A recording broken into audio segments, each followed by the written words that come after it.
we go. Up and streaming. Okay, so it's been a little while since we had a full house. So Has it though? it has been. In fact, it has been almost 2 months. No, Damn. it's been actually 1 week. It's been over 3 months since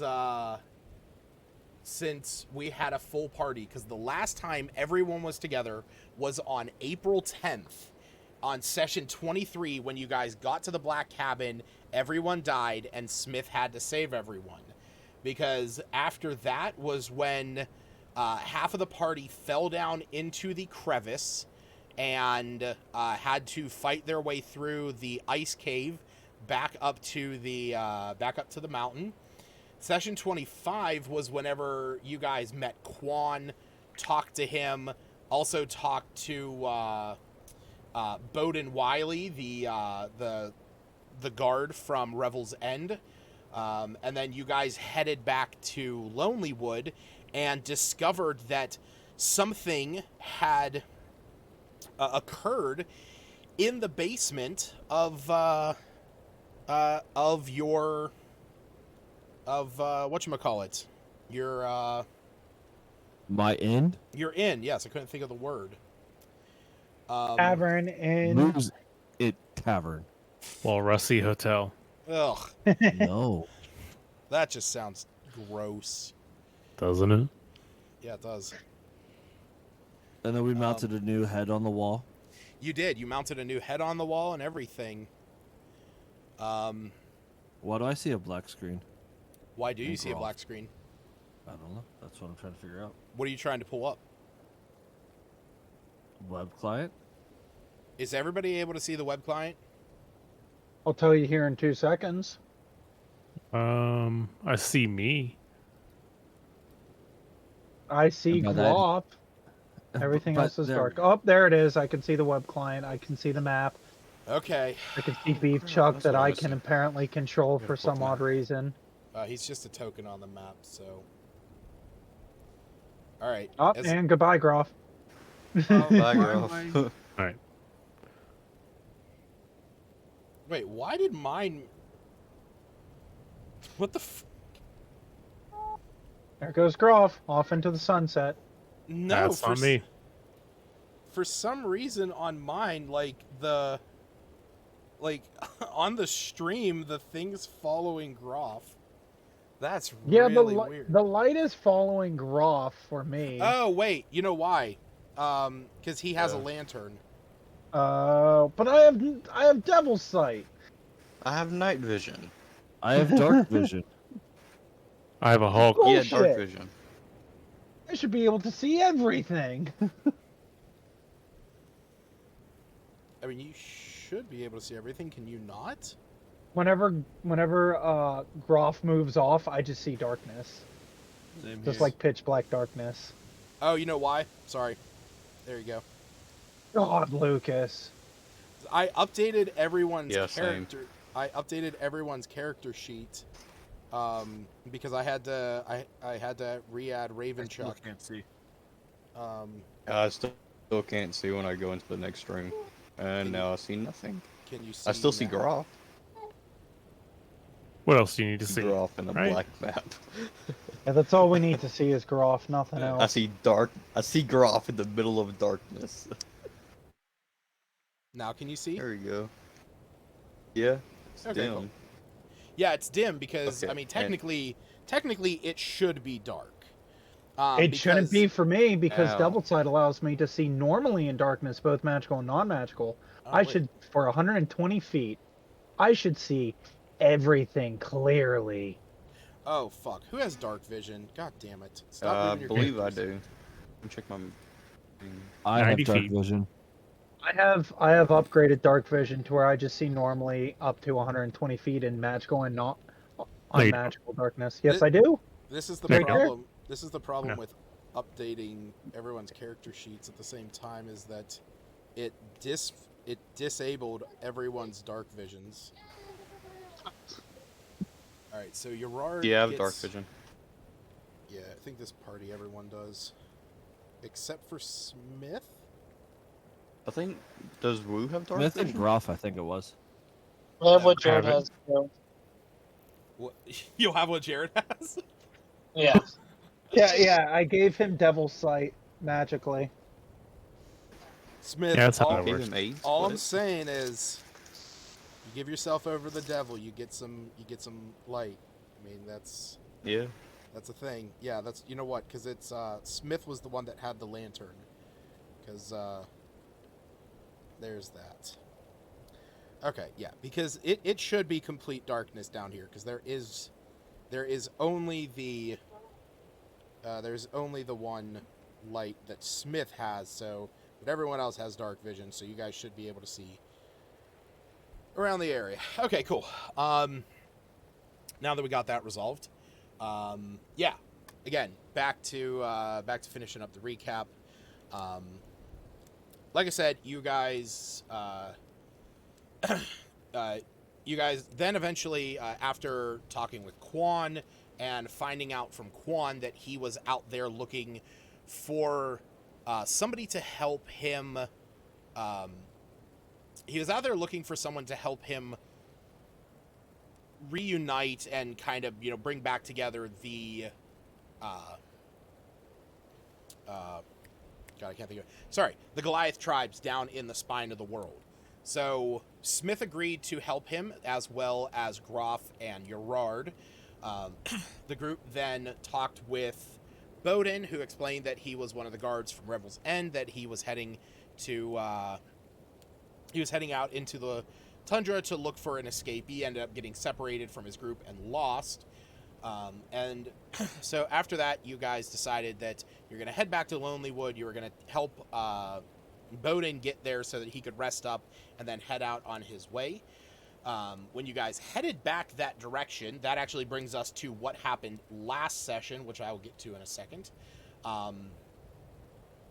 Actually, no, I'll recap that now. So on your way back there, while initially in that session, nothing of interest happened, in reality, Gerard fell into a frozen stream along that river that stream that you guys were following from Lonelywood, and hypothermia started to set in quickly for the young lad.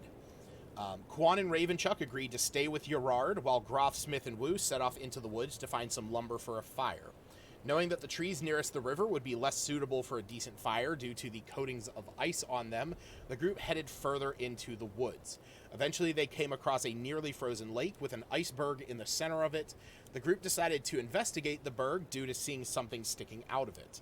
The group then realized that the white worm had taken the lake as its home and began stirring when the party was making their way across the lake. Through quick movements and some distracting tactics, they were able to make it to the berg and collect the items. Groff received a blessed bow of the Black Glacier and a lightning bowstring. Smith found a pair of gauntlets of ogre power, and Wu used a bottle to collect some of the worm's poison that was collecting on the berg. At this point, the group disembarked from the lake after collecting their loot and made it deeper into the forest. They eventually found a small grove of suitable trees and started cutting one down, but were quickly paused by the trees, revealing themselves as treants. The treants proclaimed that they could not gather any woods within this area, or they would be killed.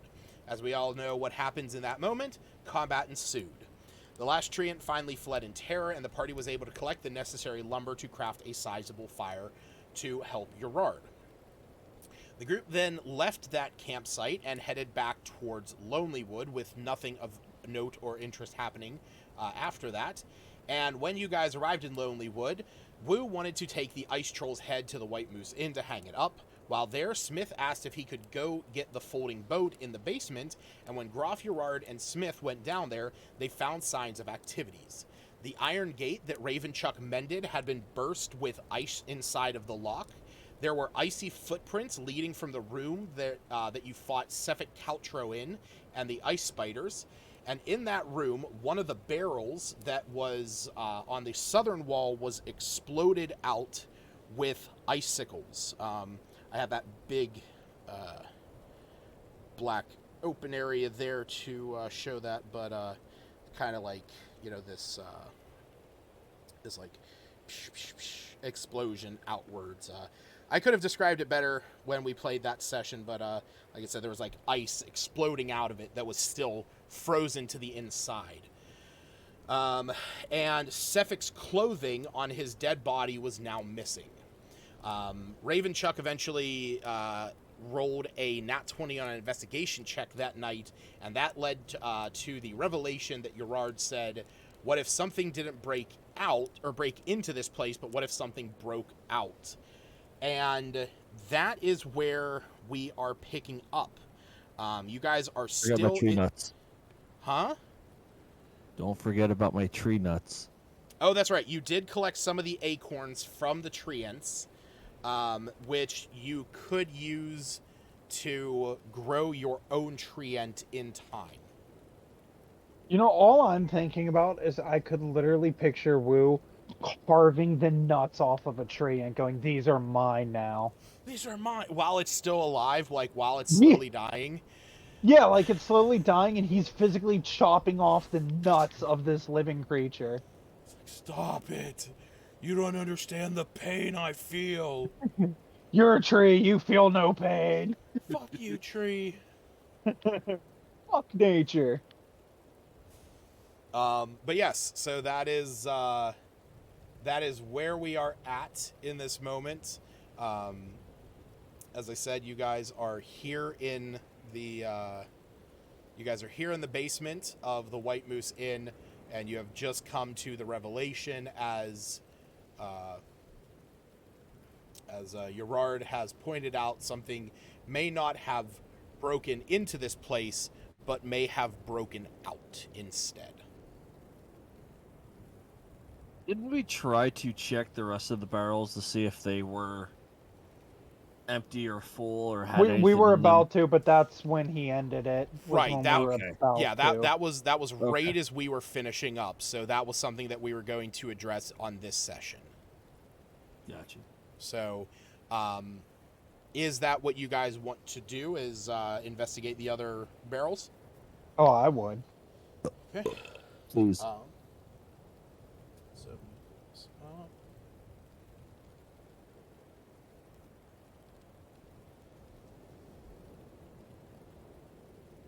Sure. And then, as we're investigating these barrels, I want to be talking to Gerard about growing new trees. He wants to talk to Gerard about what he should do with these nuts that he carved off. These nuts. These nuts? And be like, hey, let's see if we can plant one of these outside of the inn, and you see if you have a spell that would be able to grow it quickly and whatnot. And then hopefully it'll be able to sprout other trees to be able to protect the town and the forest and the inn all at once. And if we can do No. that with one, maybe there's other towns we can go and have buildings and do the same thing. Yeah, no. There is a spell And that I know offer- about, And offer protection for money. but I sure in hell don't have that spell because I looked at that spell and then I was talked out of that spell, by some undying god. But there is a spell like that. Oh. Maybe I within was- time and I was research I told- can get a spell. I was told you had that spell, and I had to converse with you about that spell. Wait, what spell are we talking about? You were told he could learn Right, that spell. Yes. Gerard said that he could learn that spell. Yes,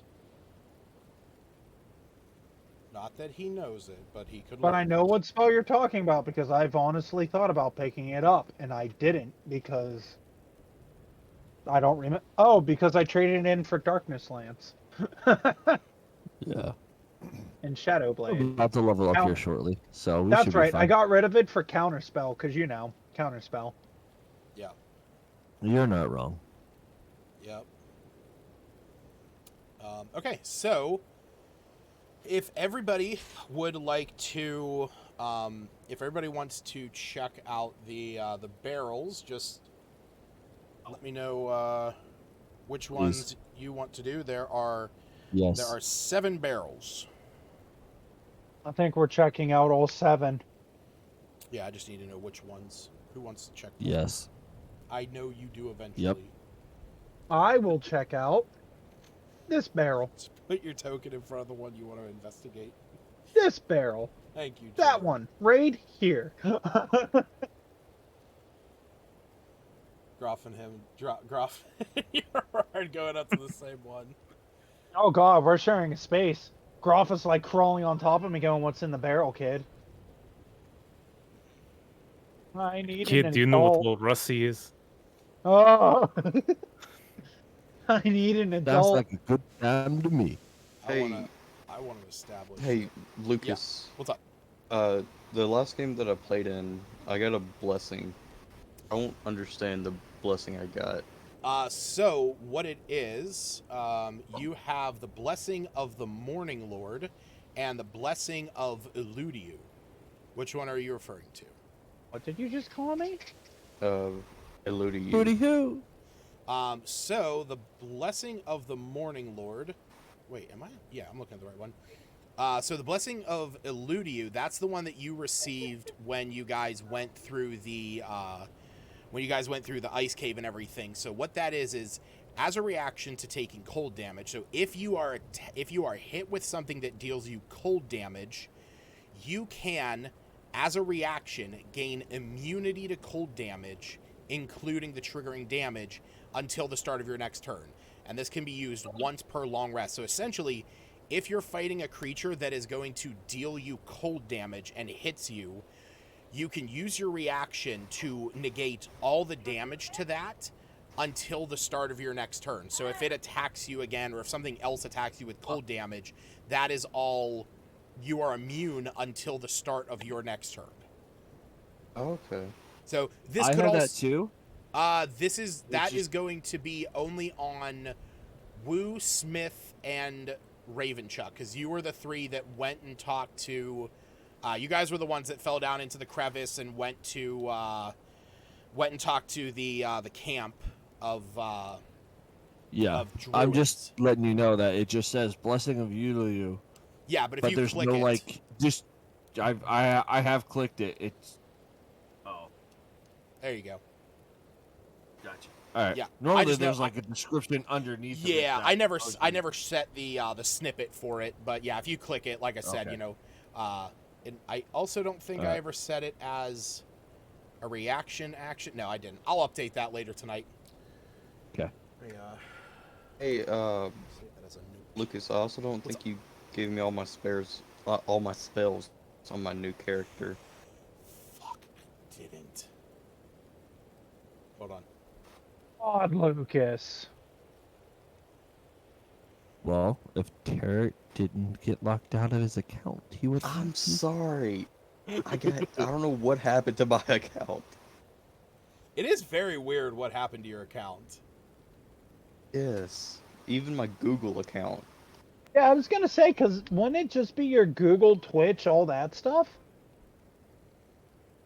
Yeah, so my Google My account, Google and Twitch I is got- 2 different ones. I got completely kicked out of my Google account. And then apparently my computer deleted the entire account. Oh. Yeah. I don't think that's So I how don't that know. works. I had to create a whole new one. Wait, is this your new one? Yeah, this is the new one. Okay. But Ravenchuck 2.0. Is that really what it's called? No, it's just listed as Ravenchuck. Oh. Alright, hold on. There we go. Known spells. Okay. You had. Oh shit. Here we go. You had Firebolt and Mending. So You there's had- not really that many Also, foresty I don't have areas my in- Steel 10,000. Defender. that you should just be able to go under extras and add that. Lesser restoration.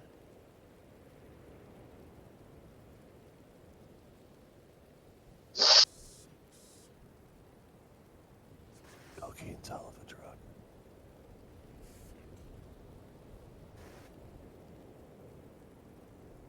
Oh, that's right. That's right. I forgot that there was a modifier to that. Which means that Whoops. you have to add a Yeah. you'll have to add another spell because you have 6, but steel. Bless you. Excuse me. Yeah, I'm trying to find What one. the fuck is it? Okay. Well, it's also not. Oh, you know what? It's on your main page. If you go to actions, Oh, it is? scroll down on your actions right underneath magical tinkering. So it's right there. Steel defender, AC 15, speed 40. Oh, okay. And then it also has the HP listed there as well. So, and then reload your character sheet whenever you have a second, and it will update. Because I forgot that you took that talent, which you also increased your intelligence by 1. So you should be better.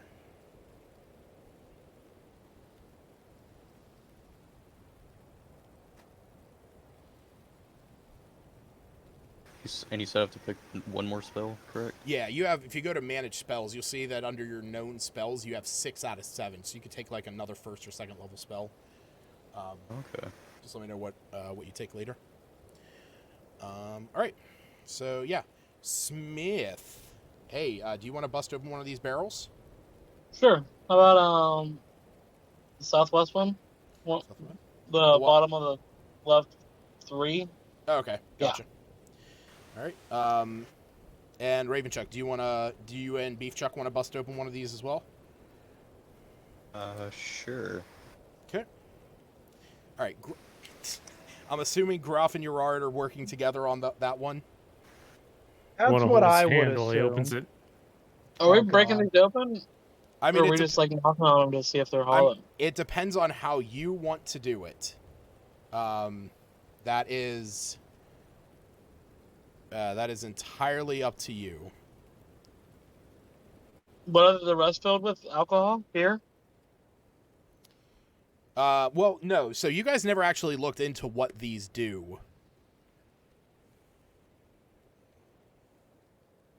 So like you guys actually never looked into these barrels whenever you first explored. So you actually don't know what's in it. I mean, it would make sense that they would house alcohol of some kind.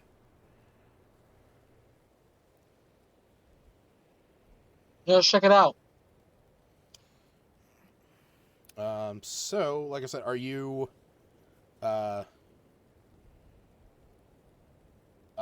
just busting them open, or are you like knocking on them? What's everyone doing? Bust them open. Yeah, I'd bust it open. Okay. And I intelligently busted open. which one Use my were you going for? smarts This to break it open. were you going for this one, Tarrant? The what? Which one were you going for? The one directly below you? Yes. Okay. All right, cool. So, yeah, if you guys are just busting them open, go ahead and roll some strength checks. I like how I didn't get asked what I was doing. Because I knew that you... Well, didn't What, you already what are say? you going to do? I want to see if there's any alcohol in there. Oh, Okay. Just to see D&D, it. you douchebag. It stopped on a nat 20, like and then 2 rolled? seconds, and then just rolled to 14. Well, that sucks. I mean, hey, it's not bad. Okay, so if that's the case, Aaron, then go ahead and roll an investigation check. So if you're not just straight up busting into this thing, yeah, you'll run an investigation. Yeah, because I don't. If there's alcohol in there, I don't want it to spill all over the floor. If the floor is good, No, I gotcha. Like, because he doesn't feel like having to spend more money than what he needs to. Mm-hmm. I get too you. late. Yeah. So more resources that woods need to. So what happens here is you're thinking to yourself like, all right, we got to check these barrels, but I want to make sure that I'm not wasting money here. I want to make sure that we're doing what we have to do with this thing. So you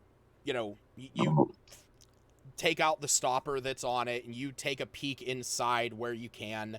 The light from Smith's lantern is kind of illuminating off, and you can see inside of this barrel there does appear to be a frozen liquid inside of here. Now, as you know, alcohol doesn't freeze, so you actually think to yourself that whatever's in here may not have a high alcohol content, if any. But as you're looking into this, right next to you, you just hear Smith rage and smash into this oaken barrel at the same time as hearing behind you over on the southern wall the same kind of clamor and commotion of Gerard and Groff breaking into this to the one in the middle there, as well as Ravenchuck and Beefchuck busting into the one that they're in front of. So when this happens, you all just like take out a giant chunk out of these things. Ravenchuck, when you look into it, like yours is there's a good pocket of air at the top, but when you look inside, you actually see that it's just a giant chunk of ice in this thing. There's really nothing remarkable in there as you're looking down inside. Groff, Gerard, and Smith, though, when you bust these ones open, you look down inside, and encased in the full ice, you each, in both of those barrels, you actually see a body frozen in this ice. What stands out to you, though, is a symbol carved into the ice. All three of you roll me religion checks. So that would be you know Smith. how religious I am. Yeah. I can check, actually, because I have a thing that lets me see all of your Wow! Holy shit, guys! I think Smith knows. I think Smith's got this. scores. Yeah. Let's rely on him. All right. Smith, good job. Groff? Village Are we somehow- all rolling, or was it just the three of them? No, it was just the three of them, yeah. Yeah, I'm proud of you, Smith. You did good. So, yeah, Smith, you bust into this, you see this symbol, not a clue what this is. For all you know, this is, this could be a runic glyph, this could be somebody's initials. What it specifically is, you're not sure, because it is kind of chipped away from the from your smashing into this barrel. Most of it is just broken apart. But Groff, on the other hand, with the more restrained attack that was done on this particular barrel, you recognize this symbol as the symbol of Arl, the Frostmaiden. Oh boy, it's the Frostmaiden. Great. Kill them all. What do you think they were doing in here?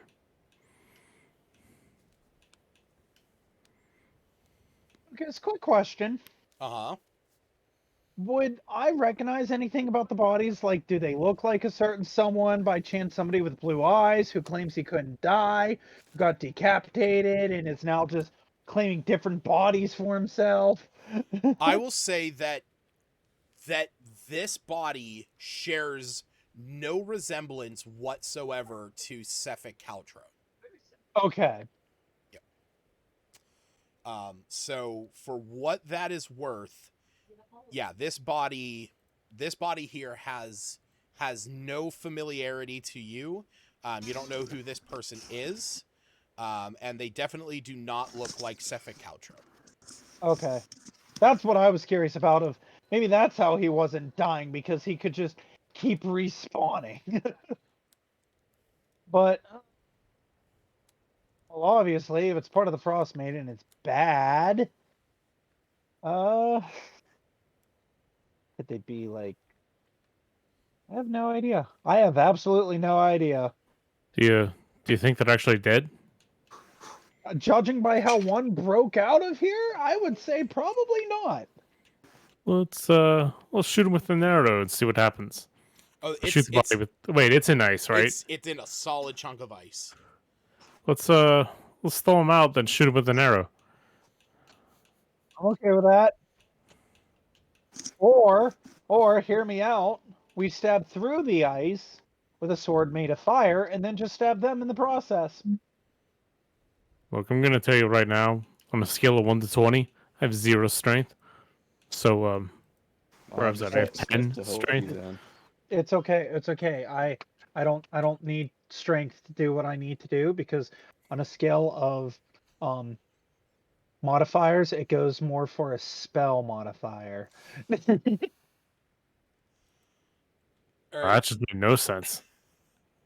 Are you Can I? are you casting Forge Elemental Weapon? Yes, I am.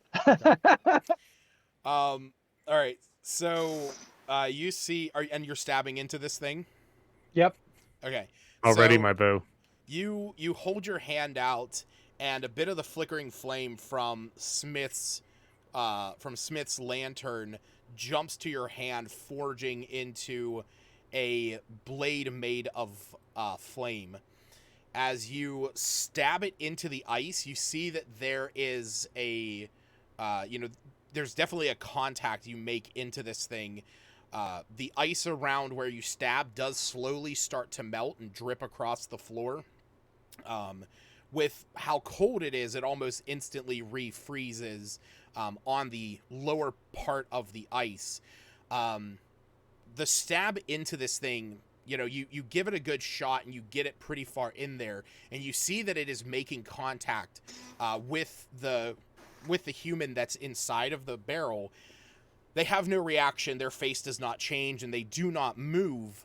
But with the added light inside of the barrel now, and it kind of giving you a little bit of a clearer picture on this guy, there is one thing that you take note of, and that is that aside from the now burn wound, the burn entry wound that you have now inflicted upon this body, you see that it has a stab wound on its side where there does appear to have been a blood stain on its side that is visible from this angle. Oh. Do you think it was already dead? I would say it's safe to assume so, since it has the stab wound on it already.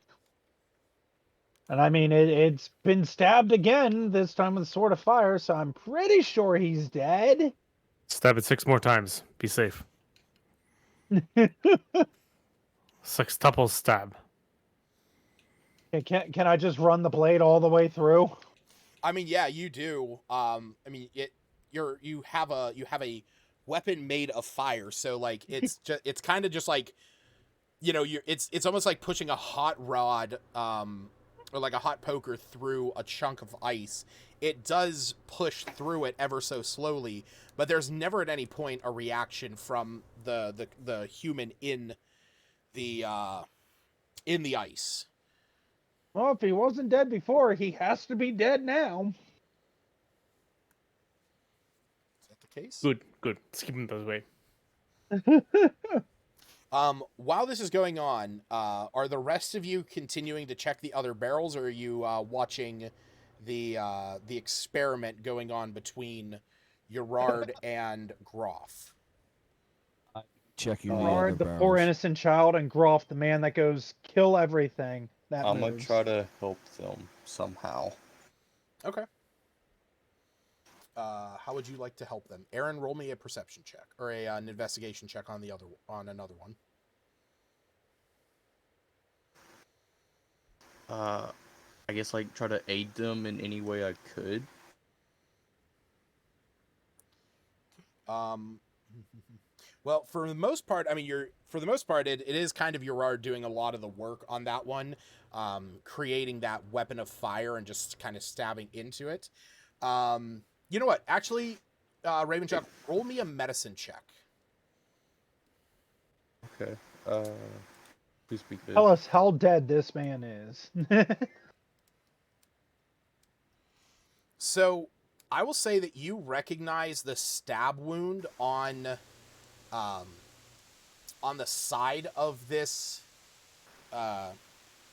You recognize the stab wound on the side of the guy in the barrel, and it is in a very particular spot on the side that would somebody want to silently stab someone and assassinate them, essentially, this is the location where a trained killer would come up behind, grab them by the mouth, and stab into them in order to kill them quickly with as little mess as possible. So, whoever did this, had practice. It's the good So doctor. whoever killed this man is trained on how to kill. Probably with a dagger. At least.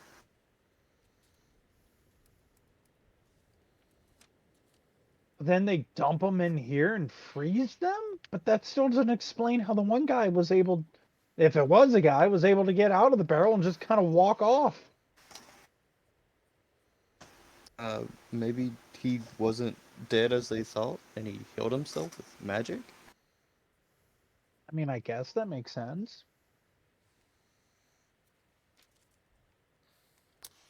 Woo, when you investigate this northern one, you take a look inside of it.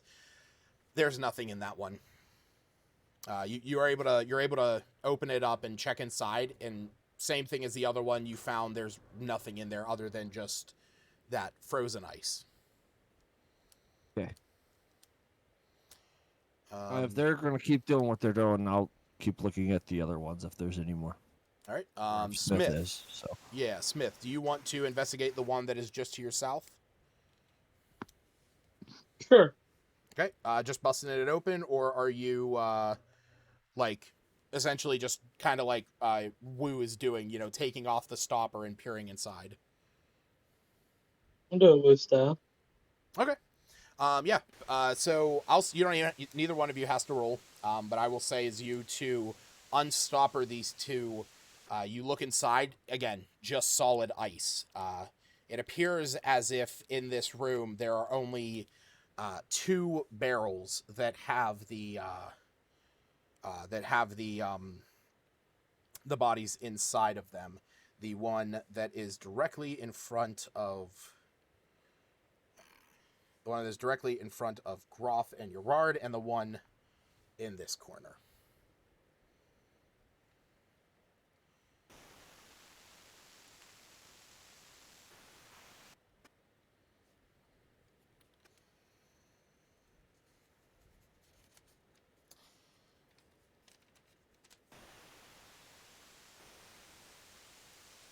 So with this information,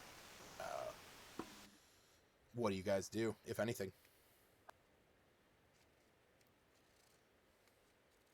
I don't know really, because we kind of did. I'm more curious about the body that was able to escape, but there's not Real much we can quick, do. how big is the hole from the body that did escape? Like, how big is the hole that was made? The area that is exploded out, um, basically it's big enough that a body would have been able to essentially step out of it. But the entire like top of the barrel itself, like it's basically from about midway up the barrel and kind of like a quarter of that barrel that is blown apart. So, um, where there's that black chunk is on there, that is what's actually like kind of blown apart. But the ice that is coming out of it forms this like, you know, almost this like, splash that would have come out. And actually what Ravenchuck had discerned when the last session went on was he stood inside of this barrel, and there was actually two. It looked like a human body would have been stored inside of that barrel, and from where the upper body was, these icy, these icy blasts that came out of it, that appears to have been right where a set of hands could have been. Okay. You keep saying human body, so I was gonna be like, I'm gonna try to figure out how big this thing was, but Yeah, the size of a human.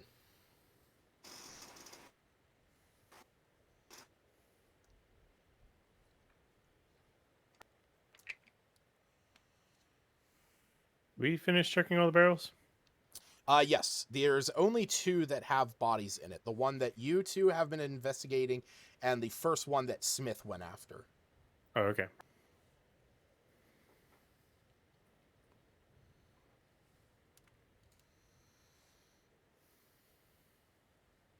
So what do you guys want to do now? I have no idea. I mean, I guess we got all the information that we could.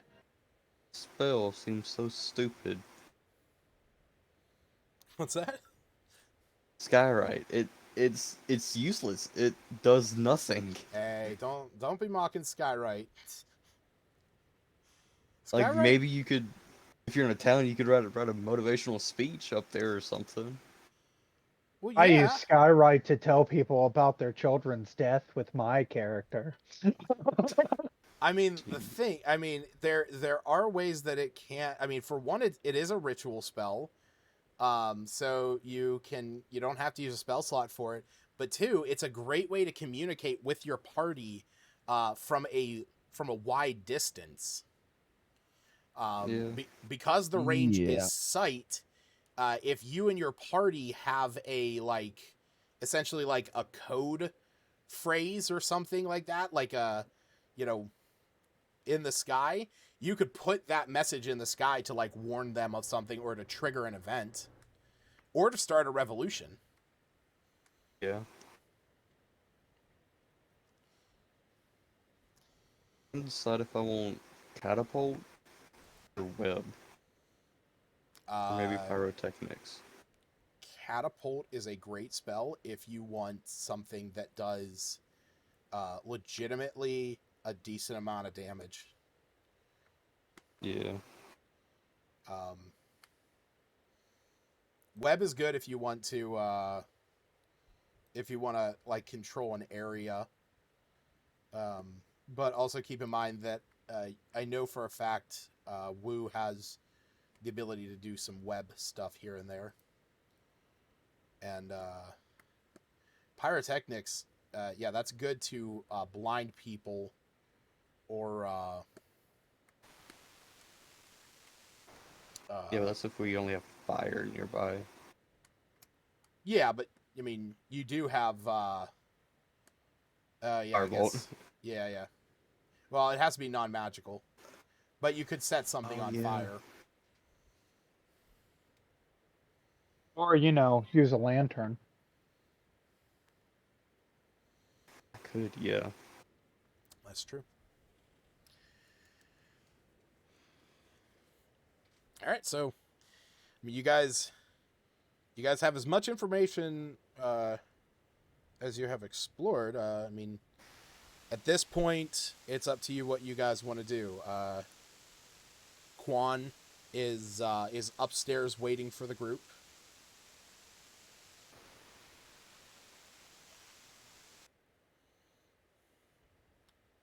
You guys could also head over and talk to Dr. Skorenstein. See if possibly those remedies for Groff and Marcus. Oh yeah, that's right. I forgot we were poisoned. Oh yeah, let's not be poisoned anymore. that's still a thing. It's been Yeah, 3 months. Forgive me. Yeah, I know. It's been quite a while. Groff's We should go check on that. max HP modifier is -30 right now. My son rolled a nat 20. What does that give me? That maybe gives you week to live. Maybe gives you a One more day possibility. left to live. Well, it maybe gives you the possibility that your whatchamacallit, your poison cure is available. I sacrifice the baby to be unpoisoned. Wait a minute. I'd allow it. All right. Sorry, buddy. At least sacrifice William. He's been around a little bit longer. Well, that would make Brittany happier. There's a baby. Yeah, we'll sacrifice William instead. That way you can be less diseased. Sounds good. Yeah.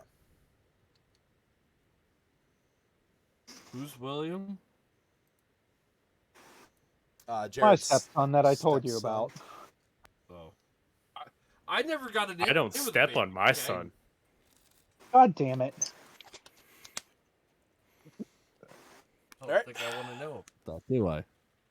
So what do you guys want to do? Are all barrels been Not looked sure at? what to do.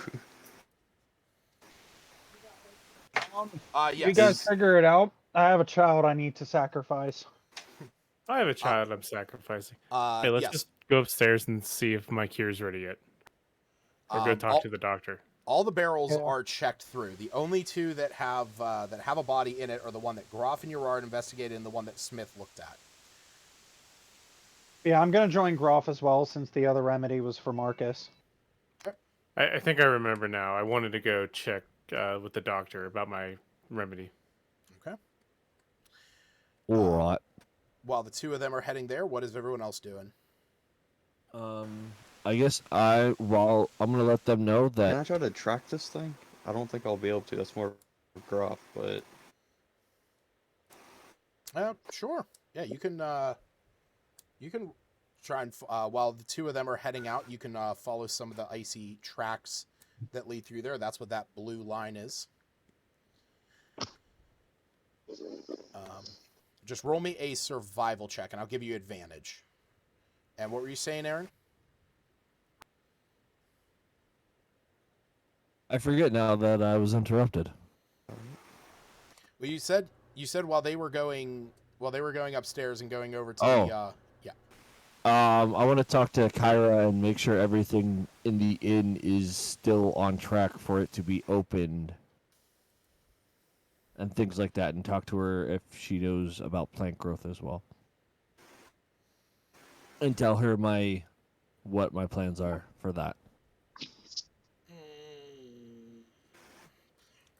If she doesn't, that's fine. It's just something I would bring up to her and inform her on as well, since she would be the primary caretaker of the tavern inn. The inn. Okay. Give me one quick second.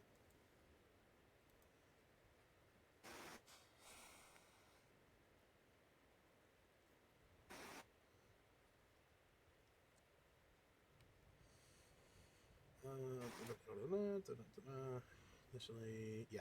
Okay. Okay, yeah. So, Smith, while Wu is going up to speak with Kyra, you see Groff and Gerard talking about going over to see the doc about getting that cure for their gonorrhoeasyphilades, something like that. Syphilia. That was what it was. It was That Syphilia. sounds right. Monosyphilades? Gonorrhoeasyphilades. And you see That's what got me this. Yeah. You see Ravenchuck and Beefchuck starting to track these icy tracks that are leading through here. What would you like to do during all of this? Well, I guess. What tracks are they following again? So, whenever you guys first arrived down here, there are these icy footprints that went over to where the body of Sefik Kaltra was, and then out towards the door that that was busted open, that the ice was inside the lock. Guess I'll go with him. Make sure he doesn't get into any trouble. Someone's got to keep an eye on him. Okay. Thank God. All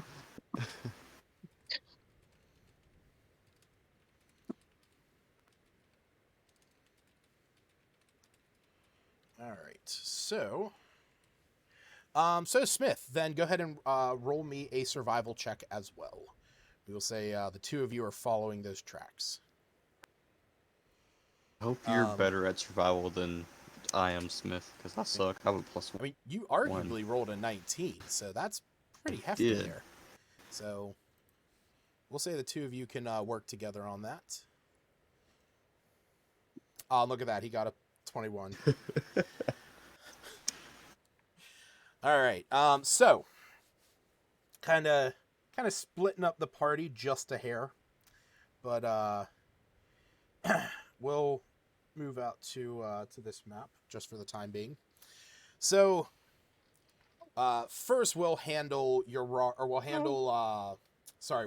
and Kyra. So Wu, you head upstairs, and it's up there that you can hear. There is still some commotion going on, people rummaging about. Wait, what time of the day actually is it? Let me double check that. Yeah, no, it's in the middle. It's currently 6:55 p.m. Shut up. It's 5:55 p.m. It is. So it's like 6:55 in the late afternoon morning. It is 2 o'clock in the afternoon, or it's 1 o'clock in the afternoon in the game.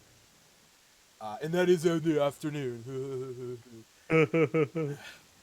Yes, So afternoon. it is afternoon. Not before noon. Yeah. It is afternoon. It's not even afternoon. 11:59 is still the fucking afternoon to me, and I will die on No, that it's hill. not. It is not so, afternoon. It says you it literally. You head afternoon. upstairs, and you see Kyra. She's going through some of the papers that are on the one countertop. You can see she's kind of muttering to herself as one of the townsfolk is standing there next to her, and you can see that they're engaged in a small conversation between the two of them. And when you come I up, know the person that Kyra is talking to. you do not recognize him.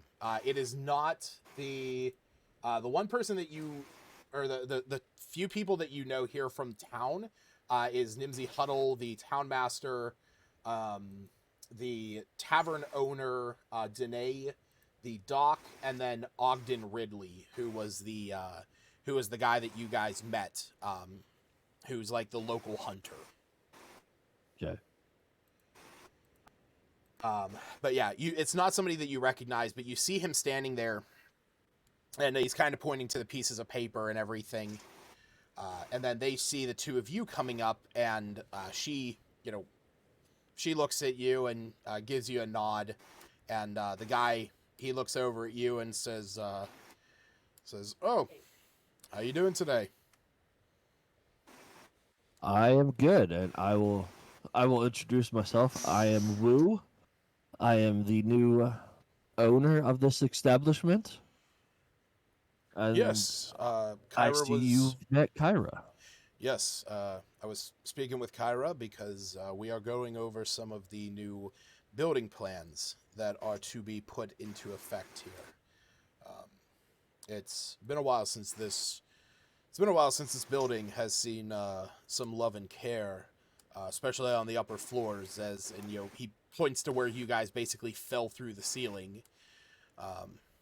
He says, Yeah, I'm sorry about that.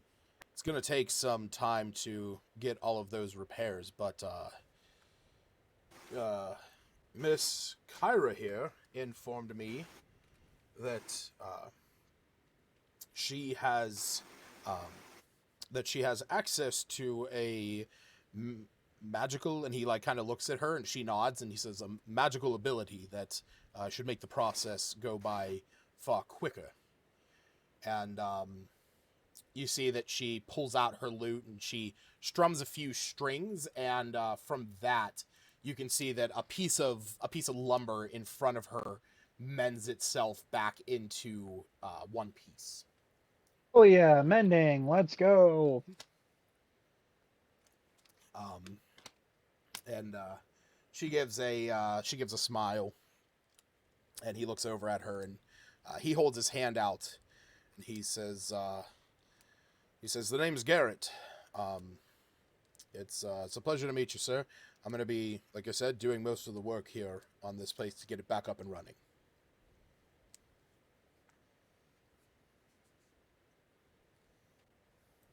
Sounds good. If you have any questions that Kyra's unable to answer, try to find me while we're in town, and before we head out again, I will let you know.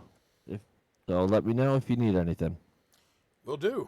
I'm going to go through, do an all-point inspection on everything, see what all needs done. If Miss Kyra here is willing to aid us in that venture, hopefully it does not take too long, and we'll go from there. I have discussed it with Miss Huddle to have some workers brought in from the lumber mill, so we should have it done quickly. Sounds good to me. Thank you, my good sir. And then you see that he walks off. He heads back into where the bedrooms are in this place, and Kyra's standing out here, and you see that as soon as he walks away, she sets her hat down and takes a seat and says that it's definitely out of her wheelhouse, this whole logistics thing, but she's having a fun time trying to learn it. Wu was going to tell her that he appreciates everything that she is Who all doing was there with her? for It's just him at this point. You and Smith are looking for those tracks, so I'm just gonna do things in like 3 separate chunks. Yeah, okay.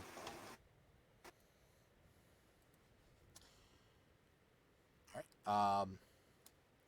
So, and you said that you were going up there to ask her about a spell, right? Yeah, see if she knew or had. He's going to tell her his idea of the nuts, Okay. and if there's a way that she would be able to help the process at all, Okay. and let her know that Gerard maybe in the near future would be able to help. So didn't know if those two would be able to collaborate with something to get something situated. She nods. She kind of thinks back to herself, and she exclaims that she too would be able to learn the plant growth spell as well.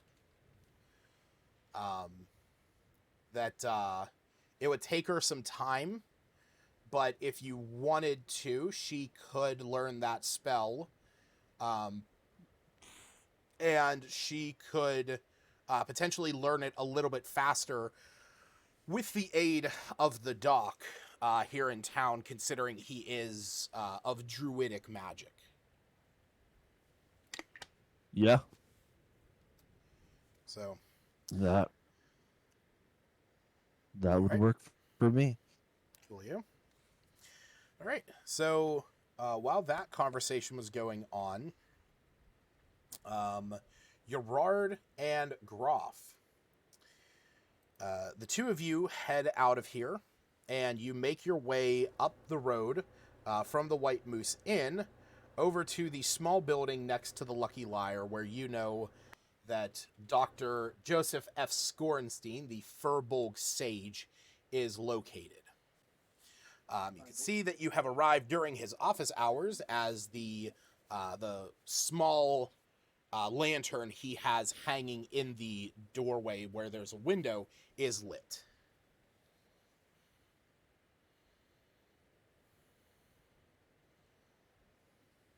I knock on the door.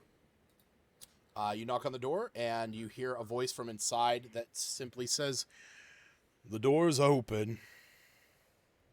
I open the door. You head inside. You're familiar with this place. It's a fairly small, quaint location. There are the shelves that are filled with a variety of sizes of glass vials, each one of them filled with a different colored concoction. The poultices, the wraps and bandages that are spread throughout here. And then on top of that, also the more natural stuff. You see various herbs and whatnot strewn around the place. And in this main part, you see that the doc is sitting at a desk where he has a few different pieces of detritus and like herbs laying out. And whenever you walk in, he turns around and looks at the two of you. Are you here, Jared? Yeah, I'm here. Okay. He turns around and looks at the two of you and says, "Oh, good afternoon. How can I help you?" Oh, we had you make a concoction for us to cure a disease for my friend and a pet, essentially. And he pauses for a moment and says, "Oh, yes, the syphilia that you contracted." And he goes over to a shelf, and you see that on this shelf he has a small vial that is a blue liquid. And he walks over to the two of you, and he has two of these vials. And he says, "I was able to get it done quicker than I expected. The coprolite was rather potent.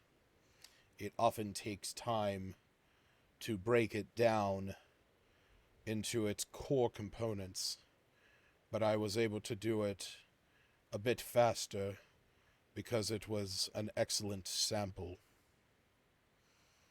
So here you are." And he hands them to you. Rolf, you should probably drink this. Oh, right. I drink it. You drink it, and there is a definite, like, bitterness to this. It kind of has, like, this like, almost, like, dank sense to it, even though it's icy cold and kind of hurts your teeth and, like, the back of your throat. It almost has this, like, heavy taste to it, but it also has a bitterness. It's a bit of a hard swallow back, and as you choke it down, you do feel a bit of a tingle through you, and then all of a sudden you feel your stomach, like, wrench forward, or, like, you sort of wrench forward and grasp your stomach as you feel this terrible pain in your gut. And I grab my stomach, and then I cry out in a yell of pain, and it comes out like this. Oh, no. Uh, And he looks at you and says, "Get the fuck out." I think it passed. Everard takes his own hand, points it to his face, and casts Eldritch Blast point blank.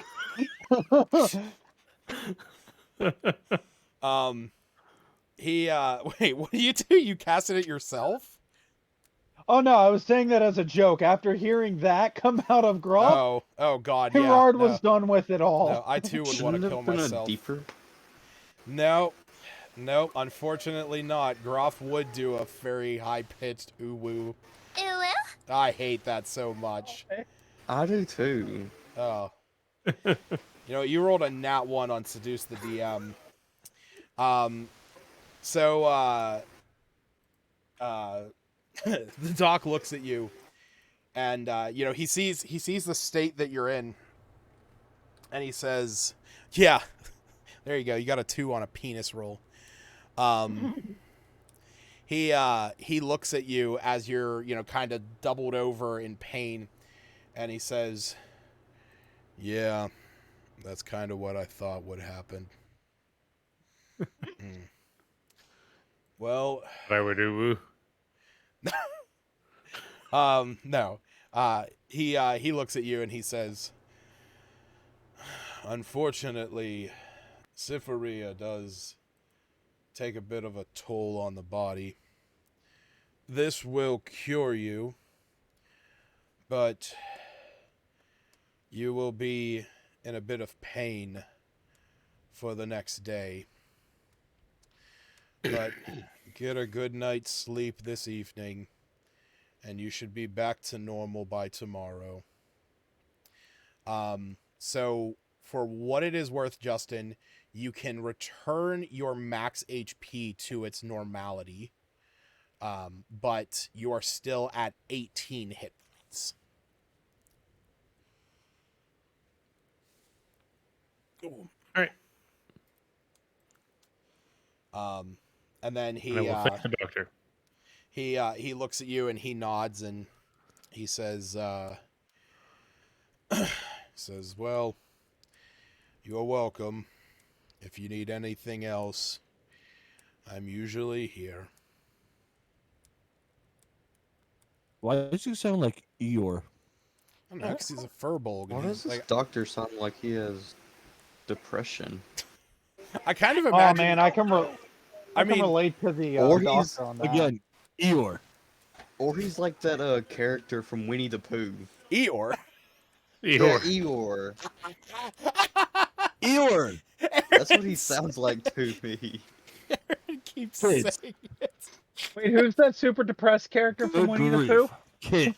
I remember watching Winnie the Pooh when I was in college in a psychology class because we had to psychoanalyze the not the three characters, but all the characters to attribute them to the writer's like own, you know, depressive and like egotistic like egotism and gluttony and like it's like, oh god, yeah, you Is that really yeah. what the show was about?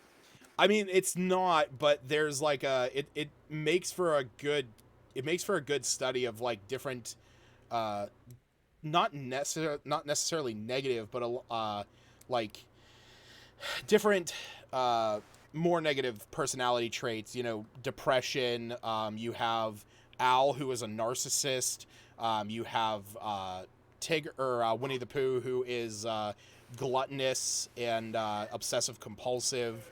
You have Piglet, who is massively OCD. Then you have Fuhrer Bradley. Yep, who's just straight up evil. And lastly, you have Tigger, who is just a balls out. say? Tigger, who is a balls out case for ADHD. Yeah. So okay. So the two of you have that.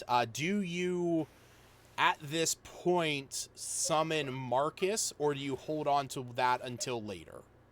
I'm probably gonna hold on to it till later because I know he can't really die in the PC. I think Right. we established. Yeah.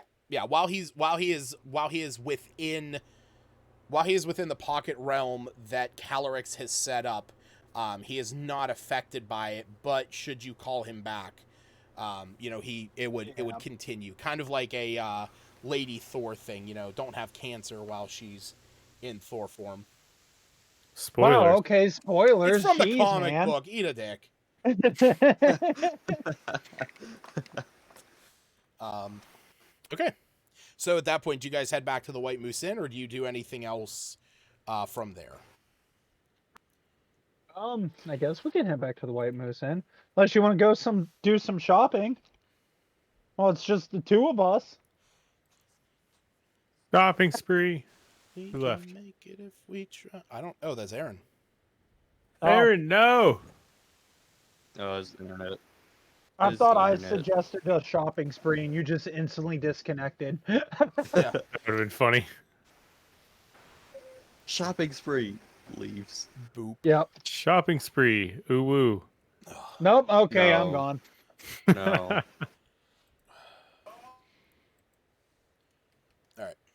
So we will jump back to. Or so wait, are you guys going? Are you guys going shopping? I'll go with him if he wants to look at some stuff. Are you okay? Yeah. So I'll jump back over to I'll jump over to Smith and Ravenchuck.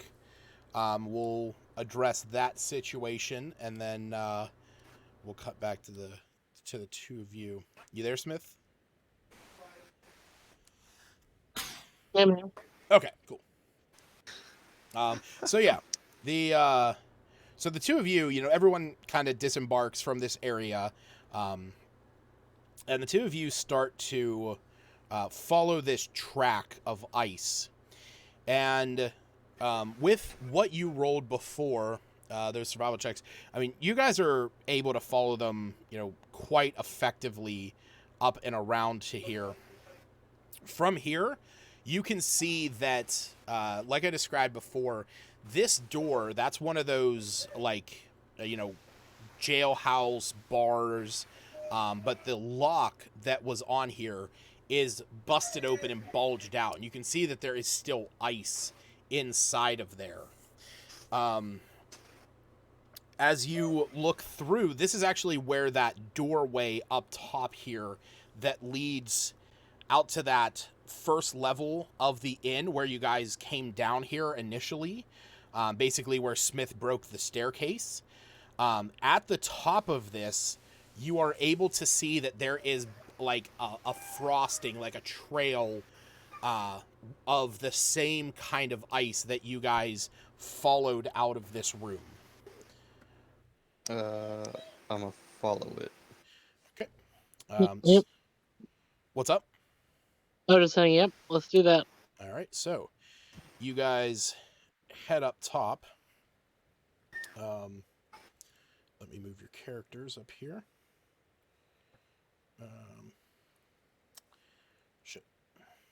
I gotta add you to initiative in order to do that. Hiding in a bush, apparently. That or Grog decided to just not white.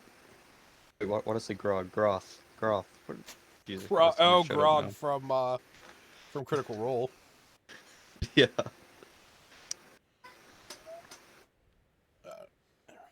Give me 1 second.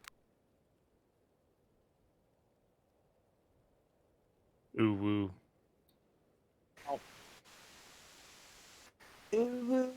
For every time he ooh-woos, can I find a reverse to give him the can of syphilades back? No, okay. Hi, Kaylee. Bye, Kaylee. God damn it.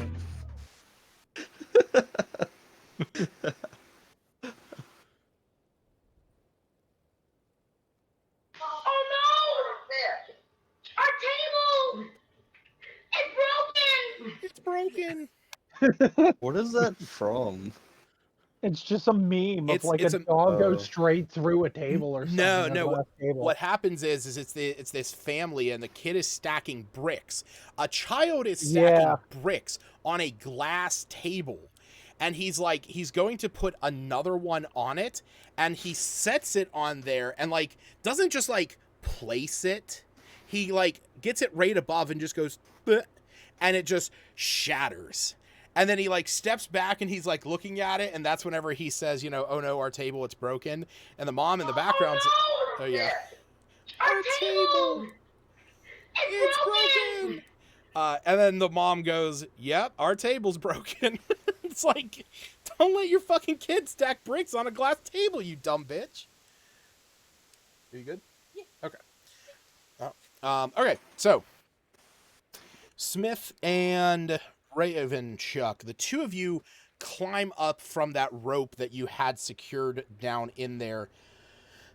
As you get up on top here, you actually see that the trail that you were following down in that lower side does continue around and eventually start to dissipate into the tracks that surround this location. Sorry, I'll move you out of there. There you go. Oh my god, you are stuck on a door. There we are. I'm going to say with the 19 and 21 that you guys have, it does allow you to track those footprints. As hard it is they are to detect out here in the snow, you are still able to keep an eye on them, and you follow them until you reach about midway up in town. You actually get over here, right about next to the Happy Scrimshander. And if the two of you remember back when you were last here in Lonelywood before heading up to the Black Cabin, that is where Torga and her caravan was located before taking off that day. And when you get over to that area, that is where you see the tracks stop. Like, just stop or lose track? No, they, Okay. you don't, like they get up to the area where Torga and her caravan were located, and after that, like, they don't continue on. There is no, like, the natural kind of, like, direction that the footprints were going, it doesn't continue. You don't see any, like, stammering or staggering here of a different direction by which they would have turned. They could have turned in towards the town, and they could have gone this way, but you actually don't see any feet prints this direction. You don't see anything alluding to the fact that they went into the water. They just kind of stop right here.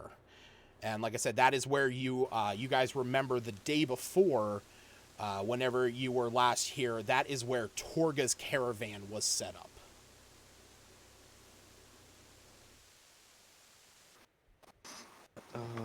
Well, whatever we were tracking, I guess, is with the caravan. Because the only way it would stop is if, like, climbed up into a wagon or something, is my guess. That's what it looks like.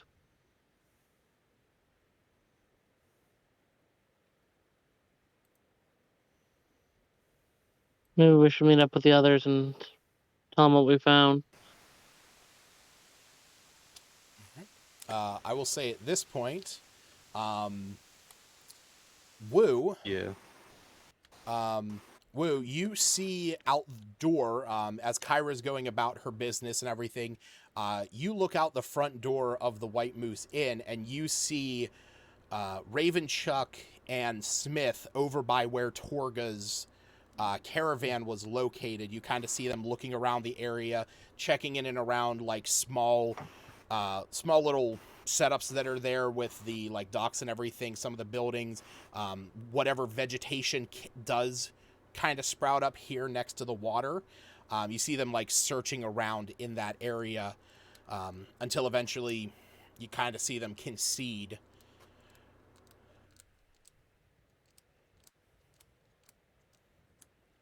I am going to ask them what they are up to.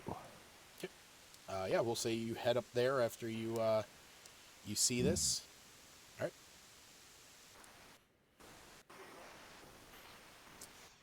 right.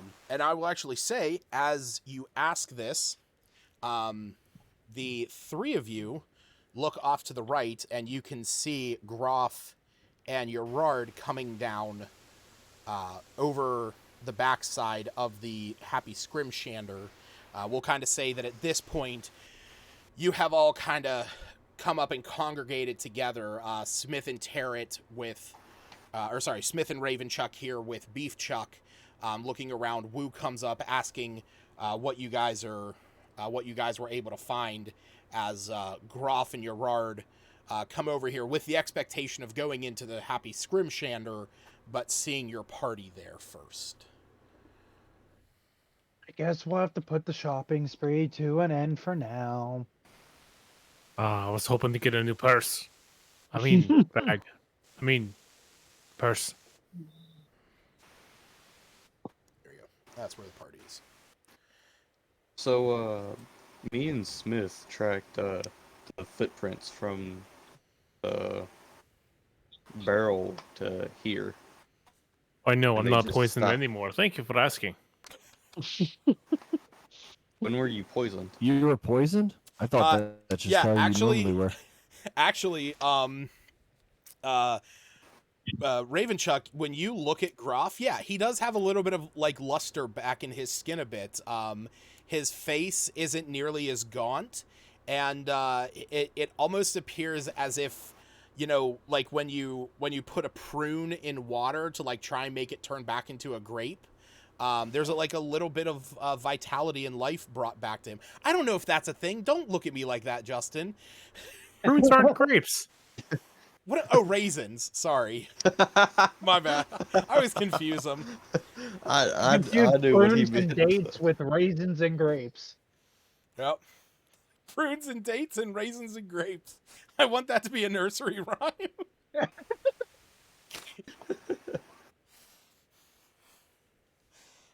But yeah, I mean, like you said- do look a little bit redder now, Groff.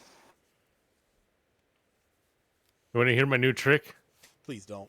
Please don't. No. Do that. Well, I my hate it character so don't know much. what it is, so All right, good night, Yeah, I would. everybody. my character has no idea. So yeah, show me. No. Some other time. Some other time. When they're in the middle of battle, it's more of a battle cry. Oh God. Oh, okay. God. But yeah, like I said, you know, you can Wu and Ravenchuck, the two of you definitely notice there's as well as Smith, you also notice that there's that life brought back into Groff, you know, that suddenly had been diminishing over the past couple days since you guys had visited Termaline.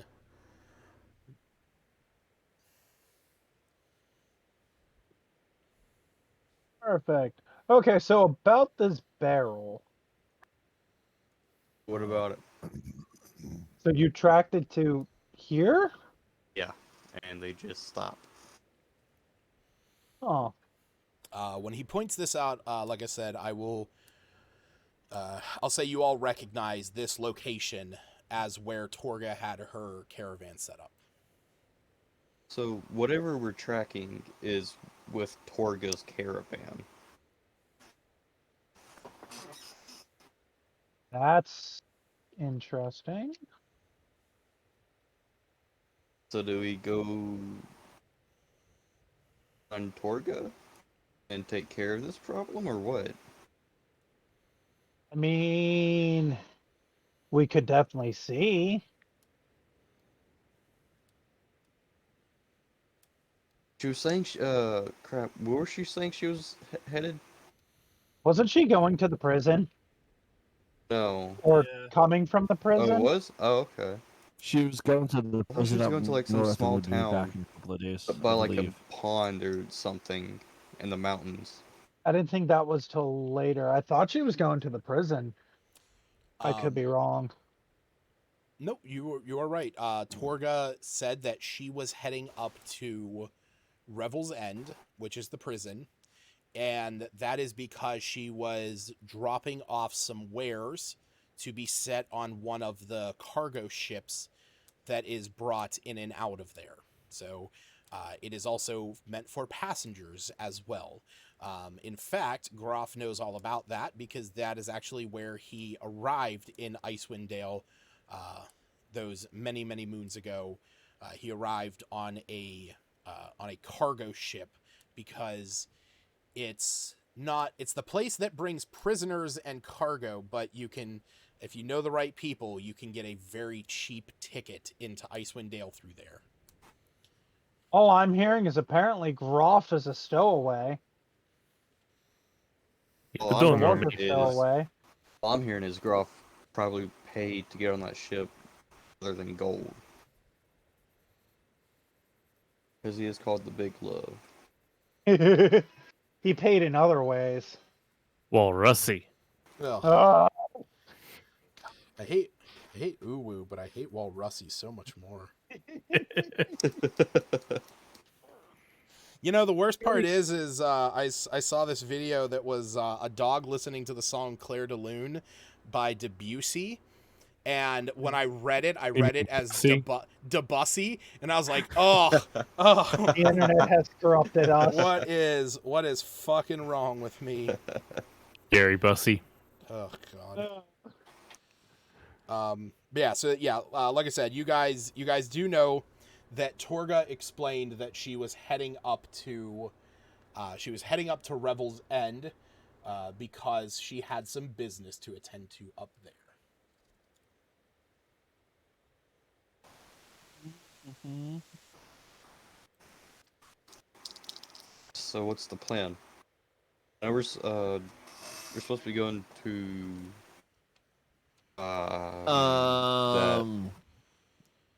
mountain is there a area. way, like, is there a carrier There's a pigeon line with a style blue and setup? red line in it. Is there Carrier a pigeon. carrier pigeon style setup? Actually, funny enough that you say that. I mean, not maybe. Figuring, I I can summon a silver raven for 12 hours. yeah, you can. You do have that item. Is it about 12 hours away from where this would be located? It'd be less than 12 hours, I believe. It'd be far less than 12 hours. To get up there would be well, Where are you thinking? I mean, I'm thinking, okay, well, let me ask you this. Where do you want to send it to? I would assume send it to the caravan. Oh, no. I was thinking of sending a note to my bounty. Did we talk to my bounty hunter friend about us No. killing? No. So that was Okay. actually the thing. Like the last time that things were really talked about, different directions to go. There was the idea of going back down to Termaline, to Targos, and then to Bremen, or crossing Lake Mare de Walden and going back down to Bremen to talk to your bounty hunter friend, whose name was. I thought she was in. Hlyn. She's in Bremen. I mean, we can still go ahead and send a note to her if you want to do that instead. Yeah, that's kind of what I was thinking. Letting her know that, hey, he's here. Dead bodies here. If you want to come verify and whatever you need, what you need to do. I mean, I can Does that make easily sense? summon my silver raven, so you can do that.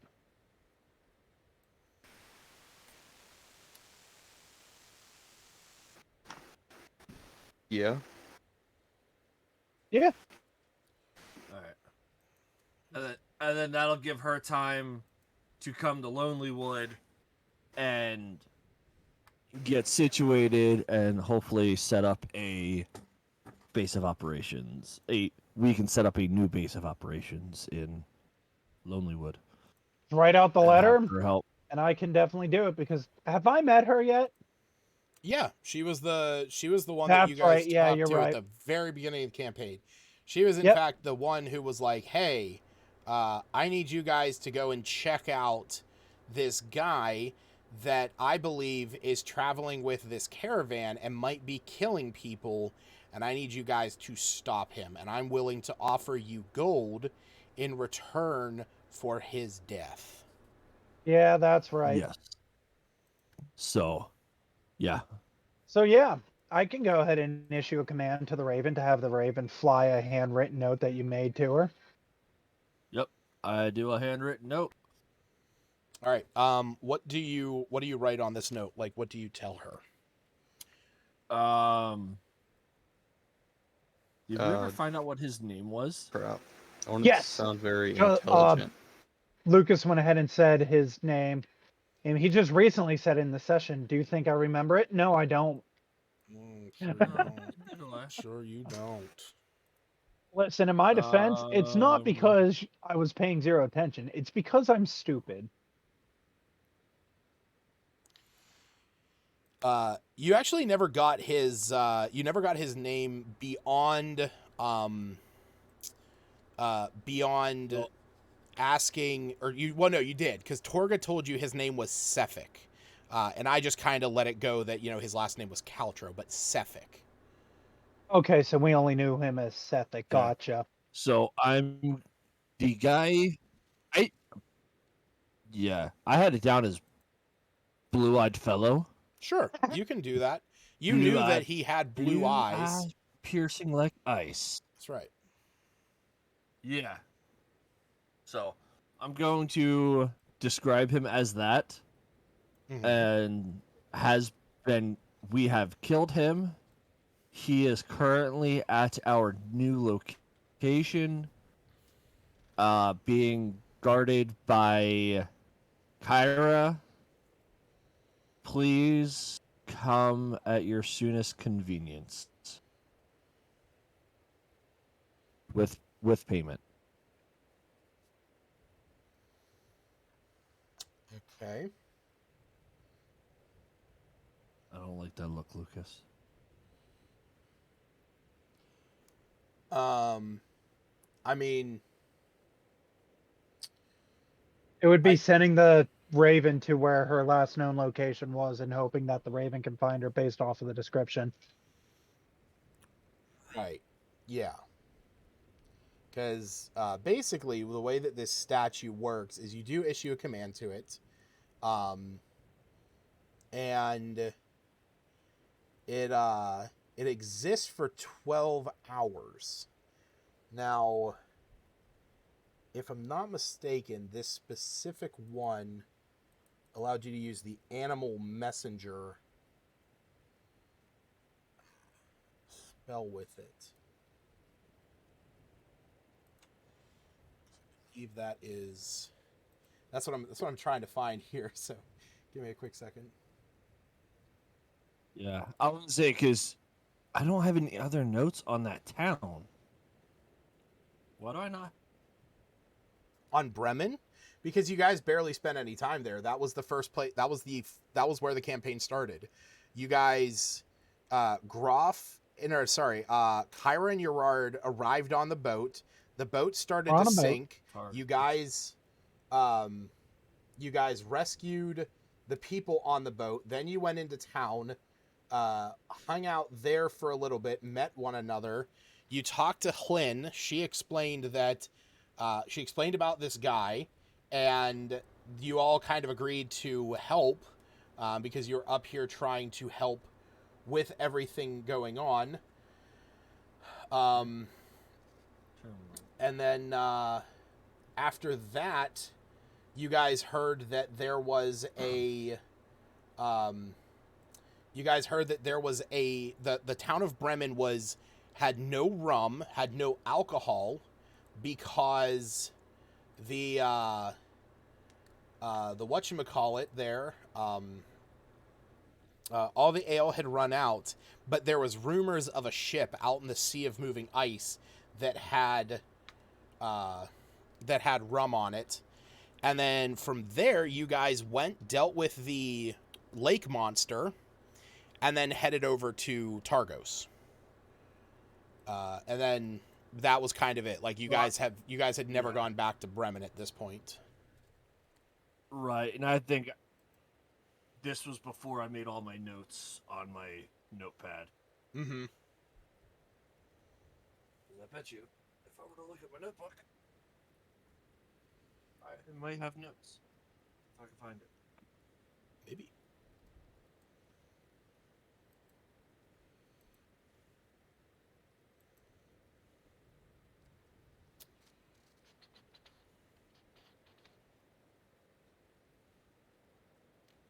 Kakarot.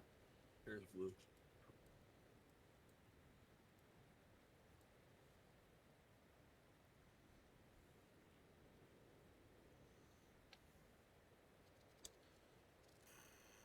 Yeah. Here it is. Yep.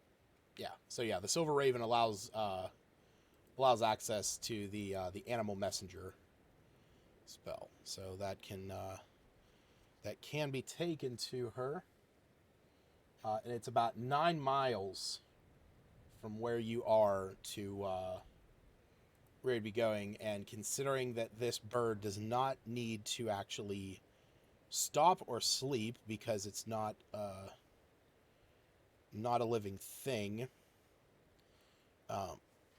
it could reach it there in a few hours. Yeah. Perfect. Yep. So it would probably even have enough time to fly back and return to you. That was the main thing I was checking. Gotcha. All right.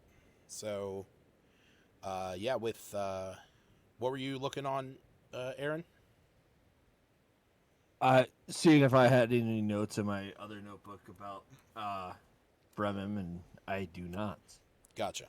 Yeah, like I said, the last time that this was really talked about, like where your next, points of adventure was, what was discussed was essentially there was at least at this moment now, especially, quite a few options for you guys to explore. You could head back to Bremen, yourself, and deliver that message, and let Flynn know about that and collect your reward, or you can also send the Raven. You could also head, you guys Dugan's also, Hole? huh? Dugan's Hole? That is just Grey a town. Dwarves? The Grey Dwarves, Invisible Thieves? Oh, so that is going on over at Caer Caragol? Koenig. Caer Koenig is where the invisible stalker is dealing with stuff. Dugan's Hole is actually where you guys heard that winter wolves were actually causing issues down there. And then at Goodmead, because you guys kind of got told that you've done a lot of good stuff for the west side of 10 towns, but the east side is facing their own issues. You also learned that a mead had been stolen in Goodmead, and that on top of that, that the speaker of the town had actually been killed, so leaving them leaderless. And beyond that, the like I said, Caer Dineval, you heard that there is there's been strange going ons up there relating to these to the town master not really being seen much anymore, but these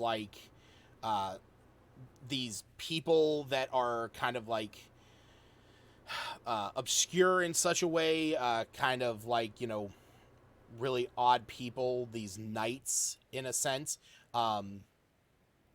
have kind of taken over in the area, and is like I said, the town master hasn't been seen for some time now, rarely making any appearances whatsoever.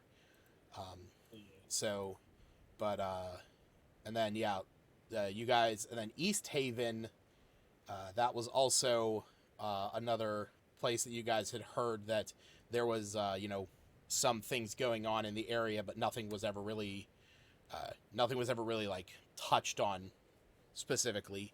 So there is still some turmoil going on in the east side of 10 towns, but you also have the fact that Ravenchuck had the news about the Grey Dwarves down in the spine of the world somewhere, that they were creating something big out of that Chardalon stuff. And then on top of all of that, you also have Quan with you that is looking to get down to the Goliath range, where you would be able to help where you'd be able to help the two clans, Smith's and Quan's clans. Was there a location for that, or? Quan and Smith both know the locations of Sky Tower Shelter and Worm Doom Crag. Those are on this map. Hold on. Do I have? No, I don't. Give me 1 second.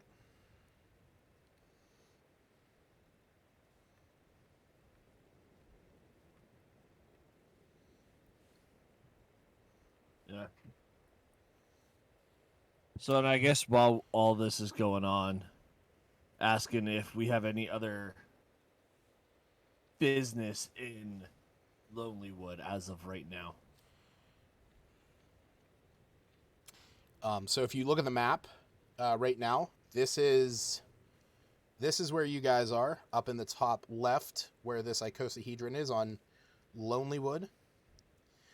And then down here in the bottom right, that is where Worm, Doom, Crag, and Sky Tower Shelter are. These are the two Goliath clan locations. Like this, basically this valley in here is the area shared between the two groups.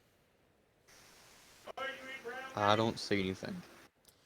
Zoom out and go to the bottom right. Or is it all just black? It's all just black black. for It me. just says loading map resources. Oh, good. There It's it not goes. just me. Did it load now? Yeah. Okay. Yeah, Oh, check for on the me. bottom right. It might just be taking a second then. Here, give me a second.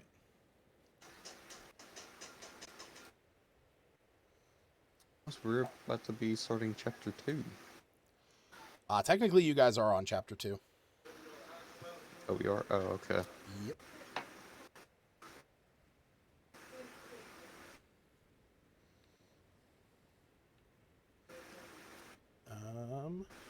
Let me... I hate web clients so much. Yeah, it's not always my favorite. Honestly, it's just because it's actually a very, like, a very big file. If you look at Rime of the Frostmaiden chat. Yeah. There you go. That bottom right circle there, and then, like I said, on the left-hand side, you can see there's that little icosahedron next to Lonelywood, and underneath the black cabin, that is the location where you guys are, and that other one is the one where you would be heading to. Gotcha. So yeah, I would say I'd probably put the note.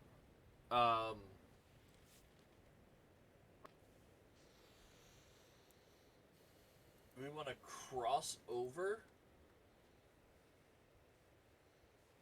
So I'm assuming we would want to go down to Targos. Yeah. To make over that, or do we have any business going up to the black cabin? You guys We just already came... settled that. Bill? Yeah, that was where you guys died. I just wanted to make sure. Oh yeah, no. At this point, the black cabin is basically handled.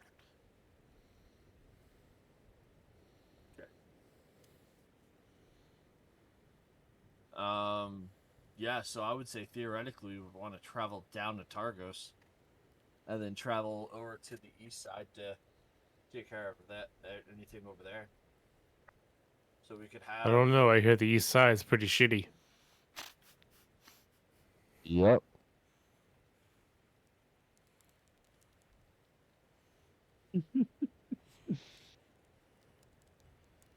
So So what's the grand plan?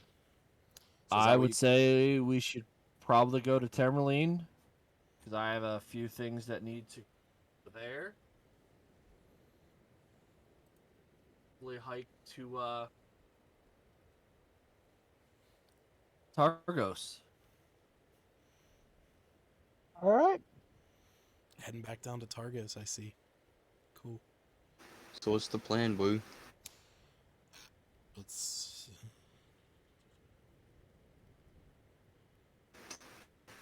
Sorry. Should I be terrified? Are we gonna have to go through a town to where a certain man might try to contact me? That is Targos, after all. Nerith Maxildonar is still the town master of Targos. It has only been a couple days. You guys have only been adventuring for a little over a week. Feels like years. I know. Feels like months. Feels like months from just a few days ago. Well, technically we don't need to go to Targos because Targos just curves. We can just go to Brinchander. Theoretically. So how long would it take us to go from Tourmaline, take the line, and then just cut straight across the Brinchander? I mean, it would be about the same amount of time because the amount of time you're saving by not swinging over to Targos, you're essentially tacking on by traveling through the wilderness. You also just risk leaving the travel route and heading into a location where more dangerous encounters could happen. I say we take the short route. Since we're in Lonelywood, we stock up on food and stuff and supplies, and then track the short route. Sounds good. Do I need anything in Targos? No. I have no... Real quick, Mm-hmm. Lucas, I would also like to get a map, like an actual map, and chart our way on the map to where we're going. So that way, Okay. if we do get lost, I might be able to help us get back on track. So, potentially want to head over to,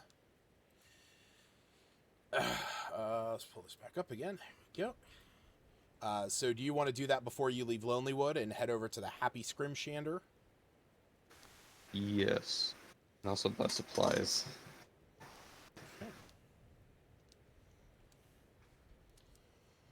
Food. How many We do not need the food. food things do I FYI, have? we have plenty of it. What'd you say? I said there is a good bit of food. I agreed with you. Yeah, Oh. we have plenty of food. I don't know if I have 10 or 5 one-day rations. Let me check. I your- have 16 pounds. Because it Of goes like mixed 20 meat. pounds, and then the next number is 10. Oh, then you it's have like 5. so each ration is 2 pounds. So you have 10 of them. You have that middle number is how many days worth of rations you have. Okay. All right. So So I got 20 days. 10 Pretty days. good then. Oh, actually, wait. No, you have no. Wait, no. Yeah, you only have no. You have 10 days, because it's one ration per day, so you have 10 of them. But I also have like 2 extra backpacks, and each one has 10 each. Those backpacks don't have any rations. Oh, Okay. Yeah, unfortunately, Explorers packs don't have rations, So which kills me. I have 22 pounds of Yeah. rations, I so was gonna 11 say, days.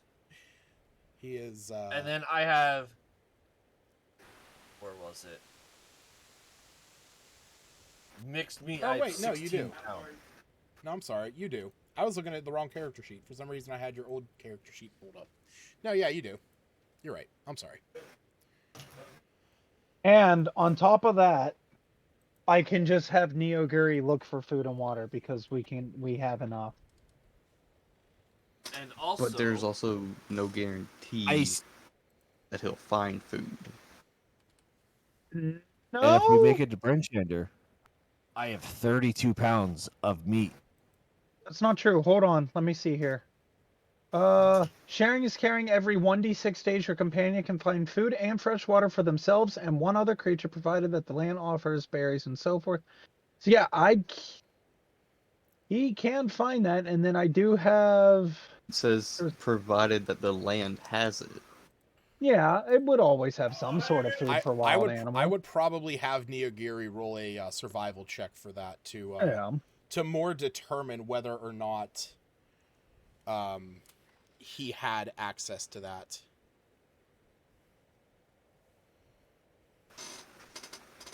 But even then, we have plenty of food because every time we kill somebody, Wu goes ahead and stuffs their meat into his bag.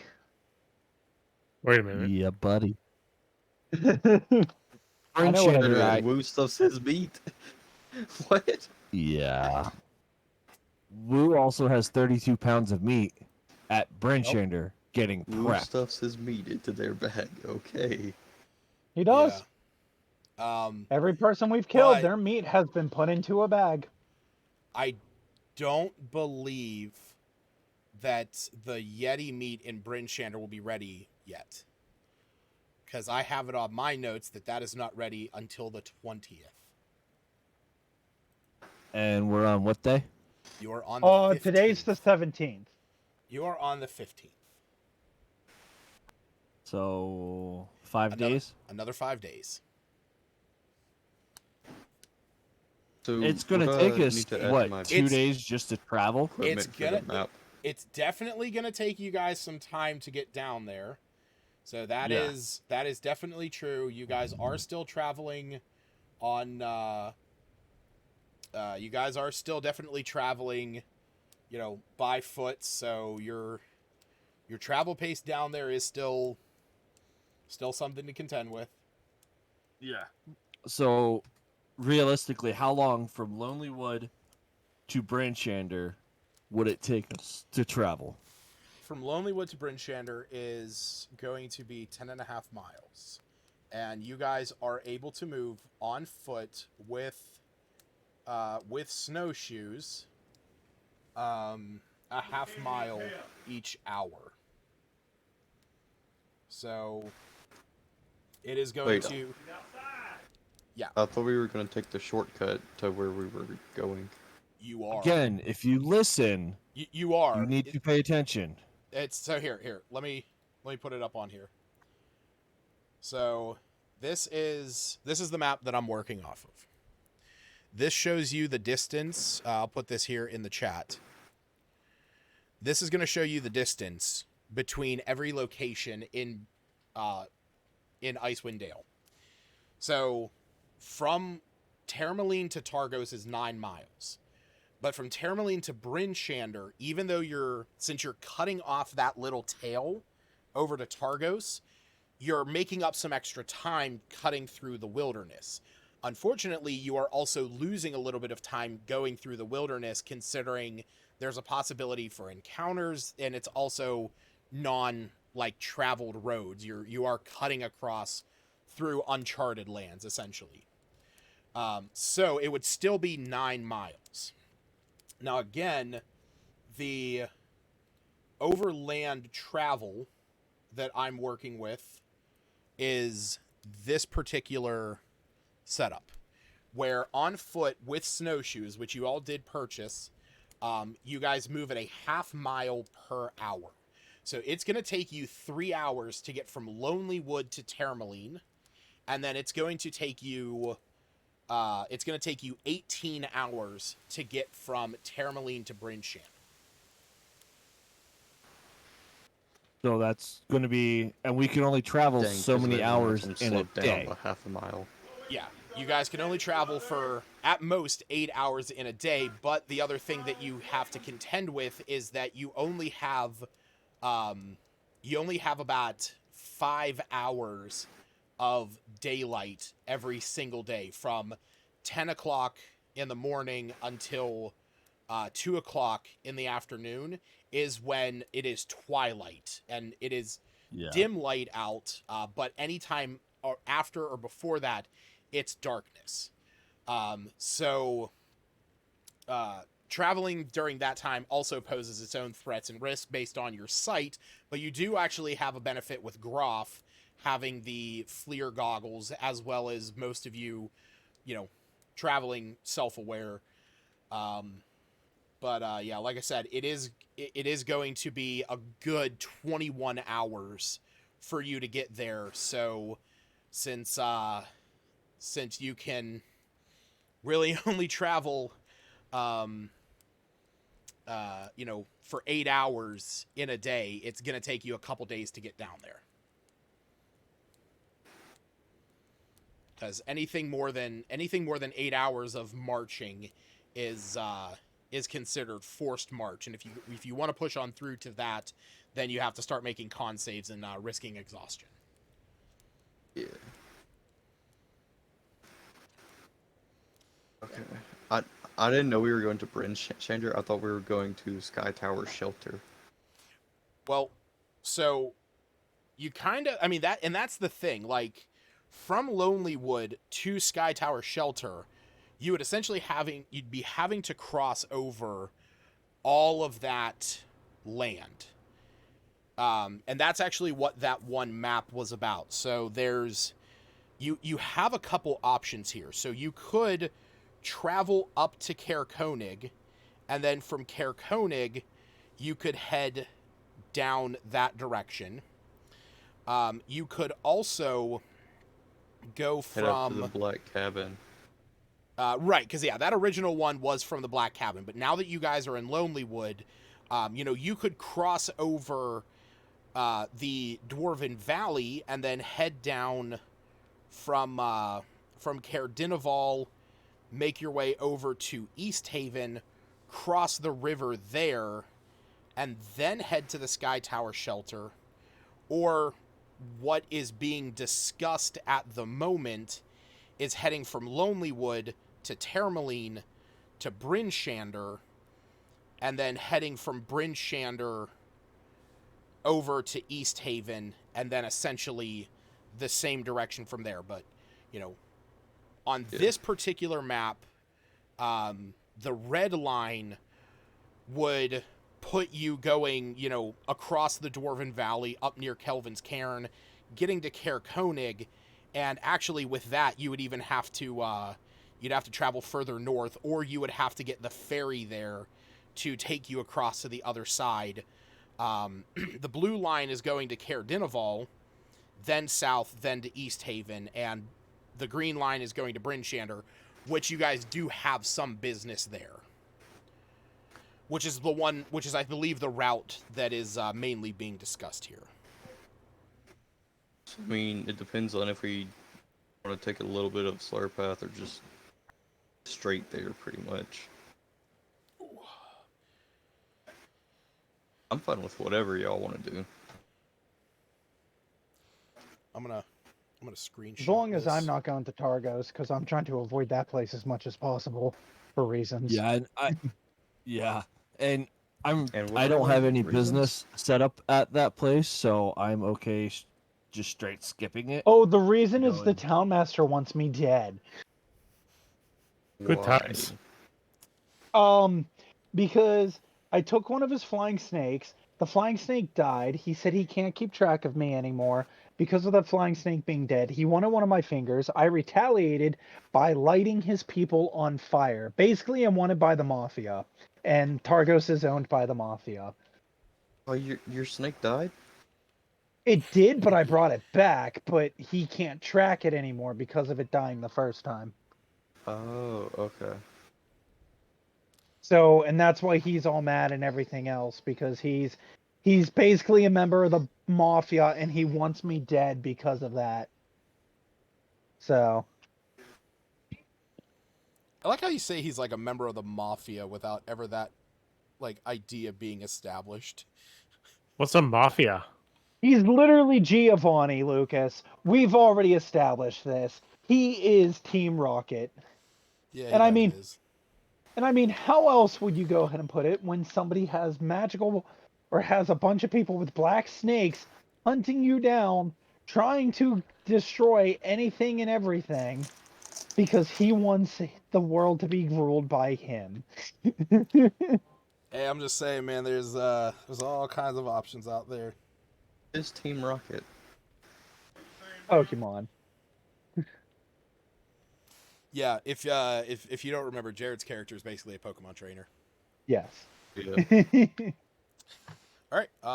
So I believe what I'm hearing at this moment is that at least here in Lonelywood, you guys are heading over to the Happy Scrimshander because Gerard and Groff would like to do a little bit of shopping, and Ravenchuck would also like to get a map in game so that you guys can track these adventures. Is that correct? Yes. Sounds good to me. Sounds correct to me. Coolio. Yeah. So,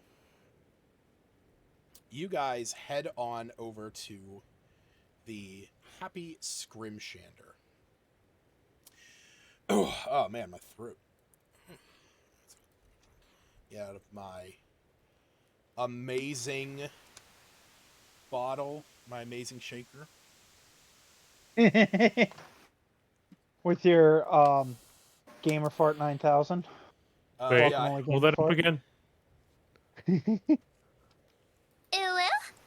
God damn it. I regret that. Oh. I'm sorry, everyone. How did I think that was coming? I didn't. How did And Lucas not know that was coming? I was Yeah. gonna say, how did he not know? Yeah, and now I feel bad. As you So- should. yep. Okay, so you guys head over to the Happy Scrimshander. This is a location you have passed a few times since you've been in Lonelywood. Mostly not really paying it much mind as you've kind of gone around it as you were going about your business. But it's a little shop that faces the docks and sells a variety of tools. As you walk up to it, you can see the windows are frosted over from the icy air. And as you enter in, there's a small bell over the over the door that dings. You get a sense of warmth from in here as you see there's a roaring fire set in a hearth on the backside of this building. And spread across the walls, you can see a variety of tools and equipment, needles and knives in a wide array of shapes and sizes. You also see a variety of inks in vials, a rainbow of colors, as well as bricks of wax that also sit next to these small metal cylinders. When you walk in, you hear a voice come from the back, from behind the counter, as a shrill kind of voice carries up through the shop. A female voice who says, "Don't steal anything. I'm heating up some wax. I'll be there in a second." Oh, we would never steal. Is that common? I'm sure. Oh, he said steal. I thought he said don't stir anything, and I was confused. Stirring up some trouble. Make it double. That's it. We're done here.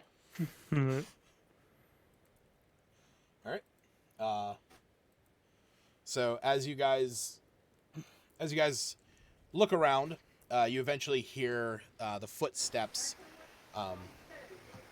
You hear footsteps coming up from the back of this building, back by where the hearth is. You see, stepping out is a slightly heftier, like doughy woman. She has white hair. You can see that she is wearing a shawl and, mostly just trying to maintain her warmth. But in her age, her complexion has kind of whitened a bit, and she has thinner hands.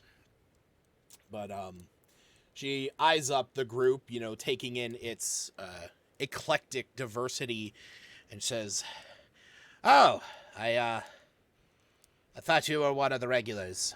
Right. What can I help you with?" I was actually just curious if you had or basically just what you have, just out of curiosity, if you had anything like maybe ration wise, potion wise, anything for people that are going to be adventuring out into the wilderness, that sort of stuff. She looks around the place and she says, I don't really carry too much of that. If you're looking for food, I would just suggest heading over to the Lucky Liar. I'm sure that Danae would be able to get you set up if you give her some coin. Well, what do you have? She kind of looks at the shelves and she says, "Well, it's called the Happy Scrimshander. I sell the tools of trade for Scrimshander. Beyond that, I don't carry too much, but I do have a few items back here." And she kind of rummages through her equipment. I'm going to say that for the most part, when it comes to basic adventuring gear, she carries, I'm gonna roll on a table dependent on the value, the cost of adventuring gear that she has. She's not gonna carry anything that is extremely valuable in this moment, in the area. Man. What? I don't know. I like valuable shit.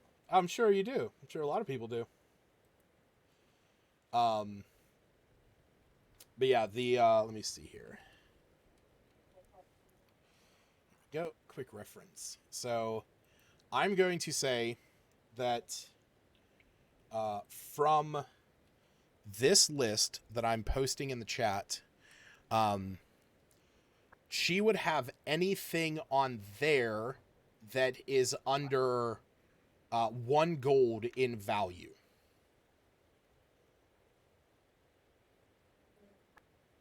So, unfortunately, I don't have a great way of sorting that. It's actually what I was just trying to do here. Oh, shit, wait, actually.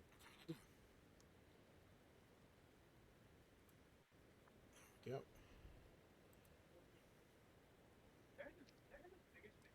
Yeah, it's not really any better, but here we go.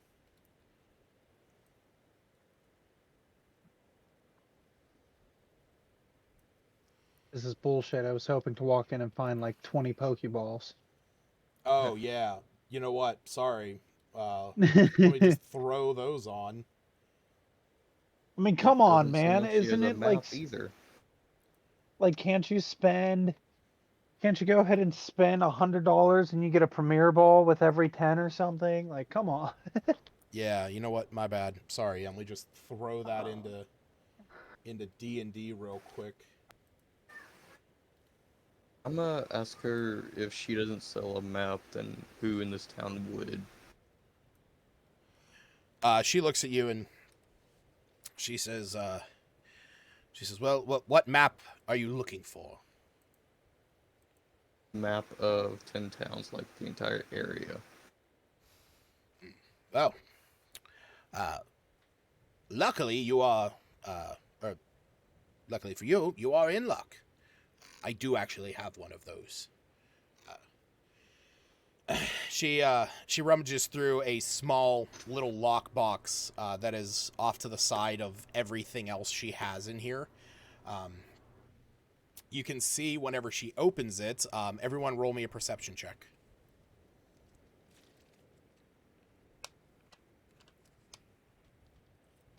Man, I Yeah. love 7. I see it. Whatever it is. I've rolled 4 sevens tonight. As she's opening up I this see case, everything. As she opens up this case to pull out this scroll, which you recognize as a map, the two of you, Groff and Gerard, you quickly peek in there. You can see that she has a black dagger in this same case, like an exquisite kind of more exotic black dagger. I'm You gonna should make buy a that, comment lad. about it. I'm gonna make a comment going, is that dagger by chance for sale? And she quickly closes the case, and she says, "What?" I thought I caught a glimpse of a dagger inside of there. I was curious if it was for sale or not. Unfortunately, not. Does it get much use? She kind of pauses as she is setting this map on the counter, and she looks over at you, Tarrant, and she says, "That'll be 5 gold for the map." The point I'm trying to get at is, hey, Tarrant, remember the dagger that was made with pristine and there was a body stuffed inside of a barrel that was frozen? Cough, cough. Oh. Okay. Yeah, like I said, Piece I get now.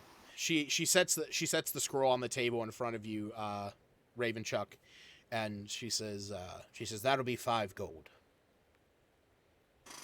So were you a adventurer as well in your younger days? As I'm paying her. Well, something like that. I've been around. I have met wonderful people. I have met a lot of people who have unfortunately met their untimely death as well.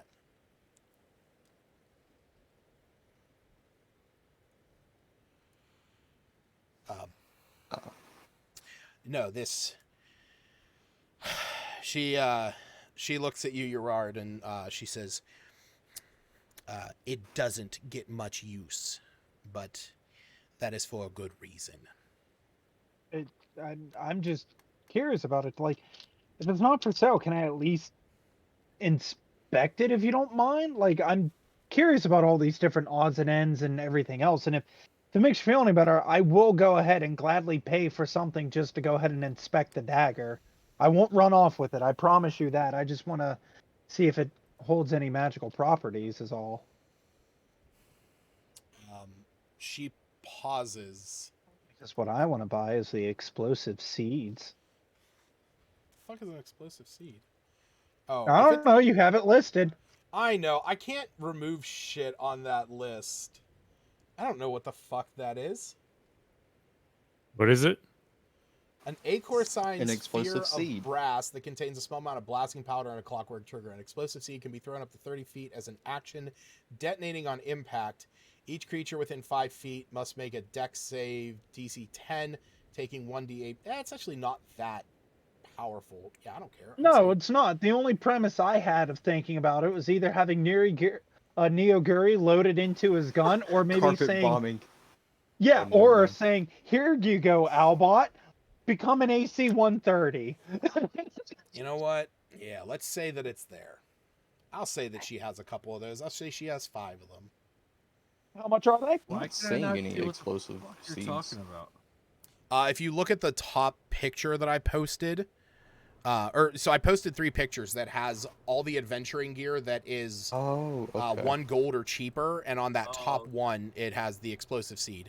Yeah, I'll say she has them. She has them like sitting off to the side. They're in like a little glass case that has a like metal cage around them, basically to keep them from triggering. And it, she, whenever you hand it to her, or whenever you're exchanging money, which it is 5 gold for this, it's 1 gold a piece. She looks at you and she says, I don't know. I mean, the weapon has a bit of a history. Roll me a persuasion check. We'll say You said a wisdom check? Can I aid? Persuasion. Persuasion? Okay. Mm-hmm. Can I aid you? I Right, am nat not. 1. What I'm would not you be? persuading her in the least bit. What would you be attempting to? How would you be attempting to persuade her, Ravenchuck? Or how would you be attempting to help him? Because I see that you're not trained in the skill, so you can't technically use the help action. But if you yourself are also curious, I would be like, I mean, I did just buy something from you. If that helps sway you even a little bit more. well, I mean, arguably he just did as well, and it's not necessarily something I just hand out to the first people that walk into my shop. What is Oh, the Lucas, purpose? how much did that cost again, by the way? I forgot to take the 5 money gold. out. 5 gold. 5 gold? I don't have 5 gold. I have 3 and 10 Okay. copper, so I guess I only buy 3. I think I had like 10 gold on my last character. I think that's about right. Are you willing to part with 2 so I can load Oh no, these? wait, no, you had more than that. You had 202 because you, Wu, and Smith got gold down in the ice cavern. Oh yeah. How much gold did we get? You each got 250, I believe. Are you willing to part with 2 gold pieces so I can buy the other 2? What? Sure. Are you like you got? No, you guys got something around that. I know there was like a collective Yeah. that you all got and shared. Yeah, I want to say it was 250. Like, oh. Hey Smith, how much gold you got? Oh, what? Lucas? I think my money's all messed up. That might help. I don't know. Why? I don't know. You tell Why do me, you have- please. Why do you have Electrum? I don't know. That's why I said I think my money's messed up. I mean, I probably 1 found gold it is somewhere. worth 2 Electrum, so you just have 3 gold sitting there. And you have 42 gold worth of silver. Oh, you know why? You have a bunch of silver because of that one that thing of ice. Remember there was that stalactite that was filled with silver yeah. coins? Yeah. Okay, hold on. How much is Ravenchuck, that? What? your original character sheet had 160 gold and 420 silver. So Nice. Alright. so yeah, whatever. So how let does me- Ravenchuck have more Oh money my than I god, do? this is gonna take forever. Hold on, I got you, Scrolling buddy. all the Just way- oh, okay. just give me a second. Let me refresh your character sheet and I was doing it manually, just scrolling through all the numbers. no, yeah. Just don't type anything on there yet. Okay, so it's gonna be 160 and 420. He doesn't, Aaron. He has considerably less than you. All right, that's why you have a total of 202. So go ahead and reload your character sheet, Tarrant. Alright. Yeah, Tarrant has, or Ravenchuck has a total of 202, whereas you, Wu, have a total of 314. Okay. I was like, why is that not sound? Alright, never mind. yes, I will lend you 2 gold coins. Thank Yeah. you. Now I can I go ahead can't and make hear Albot Woo. an AC 130. Aaron is can't hear him. particularly quiet. If you right click him in Discord and crank his user volume up to like 200, he's a lot easier to hear. Yeah, it's maxed out at 100%, You- and I still can't hear him. Wait, no, you Dude. should be He able to. muted for me. You should be able to crank that the whole way up. If you right click him, if you right click his name and increase user volume. You should also Yeah. do it to Lucas to 200%. Oh no. Yeah. I promise His he's is not that his loud. is maxed out too. Oh, Lucas is like permanently set on 75 for me at all times. Yeah. Oh. Yeah, I Huh. can't hear Woo, and my bar is as high as it goes for me.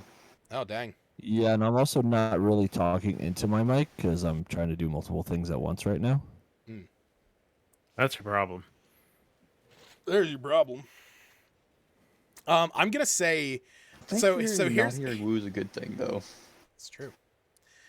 So here's what I'm gonna say. As you are pulling out your coins, in order to give your Rard this 2 gold, you see this woman's eye raise, and she says, "Oh, that's quite a bit of coin you have there." Yeah, did we forget to I mention the part where we're adventurers and have been saving each and every town? have a little bit of money, yeah. They See, probably have more than me. See, she pauses and she says, "Are you the ones I heard of? The ones who are quite popular down in Brinshander?" Probably. I also have heard of your exploits here as the lumber workers are going back to work. Well, Yeah, we did do that. well, here is what I will say. Spend another 10 gold on anything in my shop, and I will let you inspect it. Sweet Jesus. Can't believe I Or got you talked can into simply this. make a donation to a kind old frail woman.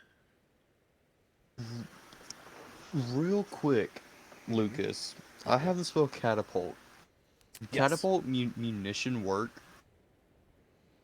What do you mean if catapult munition work? Like, because the spell says I have to have, like, something from 1 to 5 pounds to chuck at somebody. Would that be it? Like Yeah. it legitimately catapult ammunition to use catapult. I would say that you could catapult one of these exploding seeds. Yes. It would fly in a straight line 90 feet, and stop early if it impacts against a solid surface. Oh, no, Lucas, I think you misunderstood. In the thing, it says Yeah. catapult ammunition. I Yeah. think that's what he meant. What are you talking It's like about? the second Almost one. Oh, catapult munition. I'm sorry. Yeah. That's just a straight up cannonball. Oh. It literally says a catapult munition, roughly the size and weight of a cannonball. It can be thrown up to 30 feet and explodes on impact. Yeah, I'm gonna say that is not there. That she does not have. Bullshit, was it's like- on the list. I know I it's was on the like, list, but I so is kinda want Alchemist that Doom. to chuck at people. Yeah, like I said, so is whatchamacallit, Alchemist Doom. No, the unfortunately I can't. Oh wait, I could do it this way. There we go. That is a lot better. Here we go. This is more the shit that she has. There we go. That is a better example.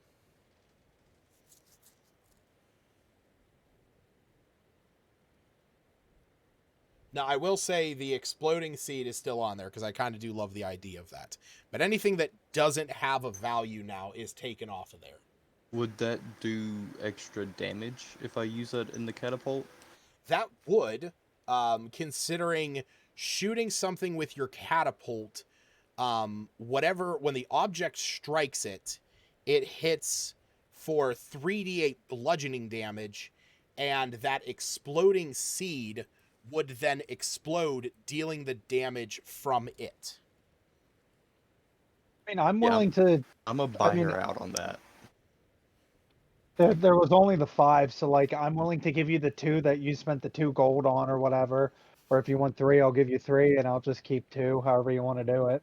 Because my plan was literally just loading it into Owlbot and having him launch it in his pea shooter, just so it goes ahead and does a little more damage. I'll say Albot does have a pea shooter. Yeah, he does. Why'd you have to say it like that? Saying. Yeah, I'll say you can buy the 5. So far that has been the map for 5 gold, and that's the explosive seeds for 5 gold. So she is making the bargain that if you purchase 10 gold more worth of stuff, she will allow you to inspect the knife. All right. What about iron spikes? How much is Could the I knife chunk in that general? with my catapult? Said it wasn't for sale. I've already tried. Yeah, the Oh. yeah, the knife she said is not for sale. Iron spikes are, if I'm not mistaken, I believe those are almost like pitons, if I'm not mistaken. Oh God, can you imagine launching an iron spike with a catapult spell? Yes, that's what I was trying to do. Just impale somebody with an iron spike? Um.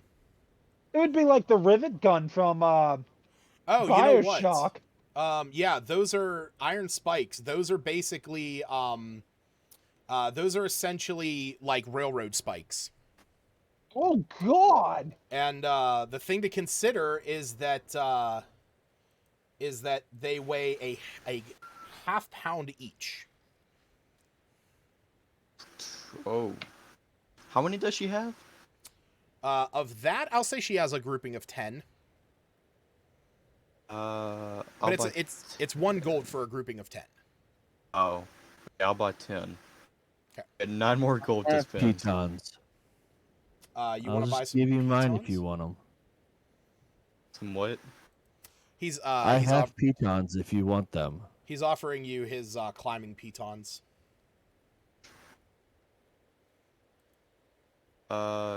Yeah, sure. I'm like, there's no need to buy anymore. That really bugs me if to I know have. that Aaron is talking. I just can't hear him.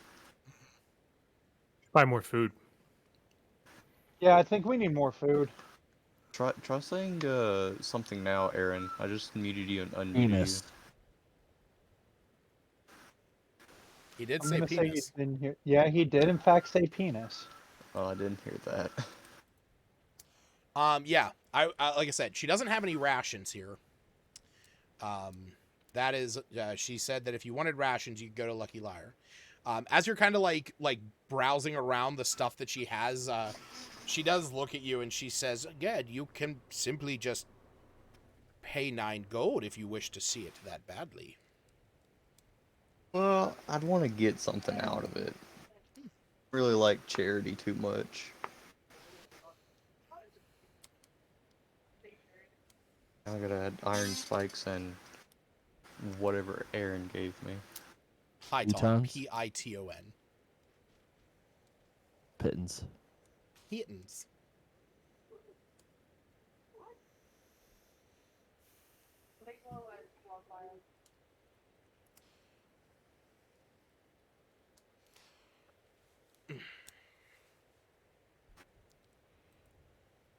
I'll say if there is anything on those other 3 photos that does catch your attention, just let me know, and I will, Reminisce.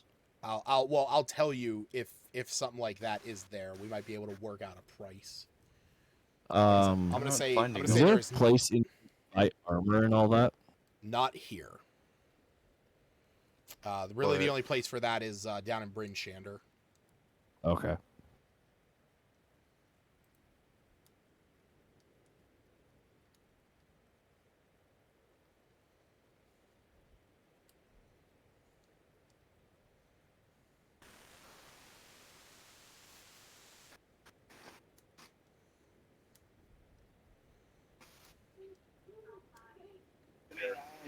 I'm broke, so I can't do much.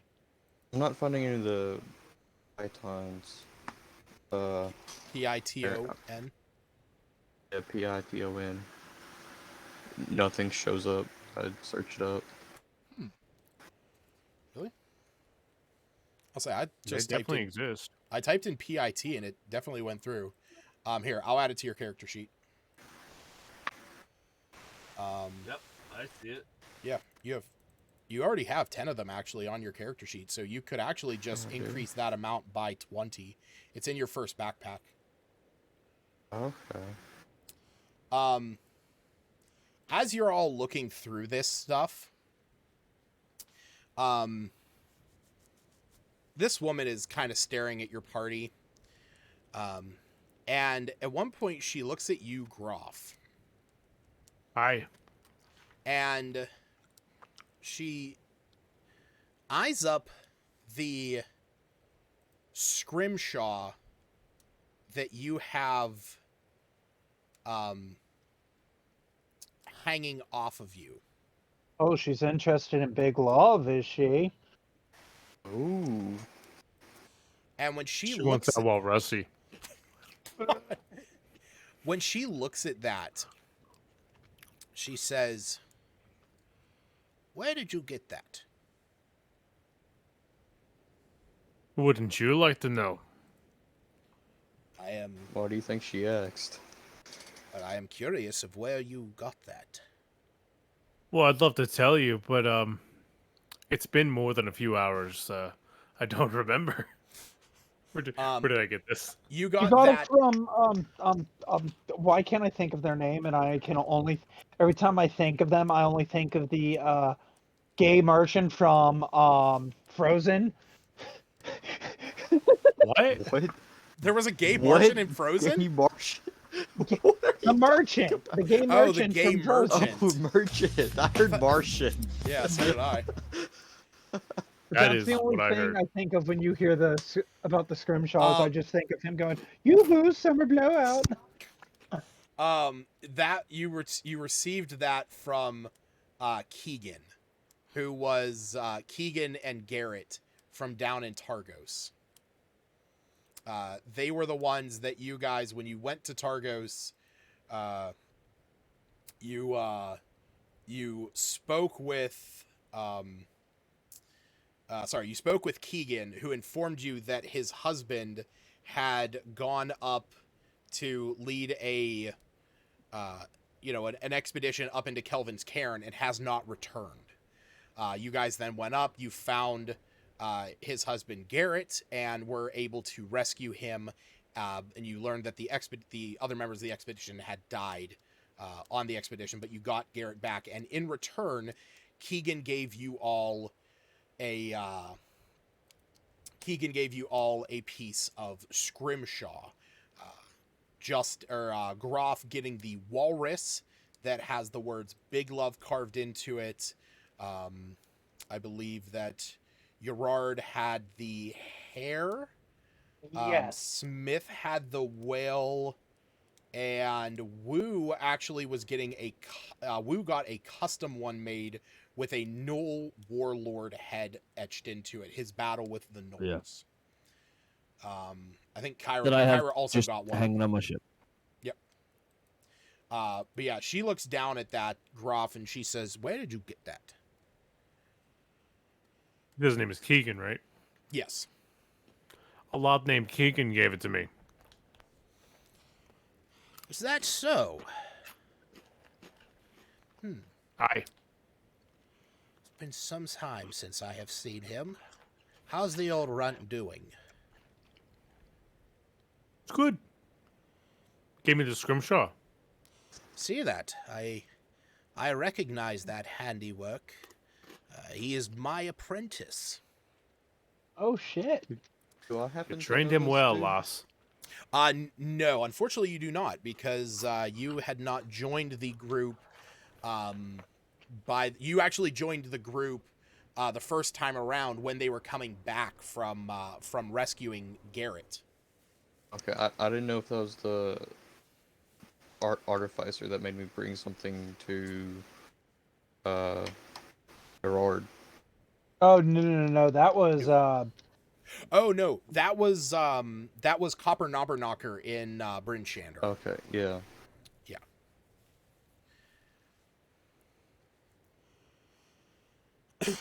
Um, yeah, upon her taking interest in that, I'll go ahead and show my scrimshaw as well, going, yeah, he gave us all one whenever we helped him out.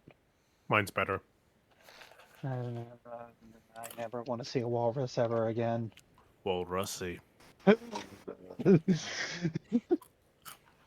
she pauses and looks at it and she says, "Those are." Do you show Do you show her yours, Gerard?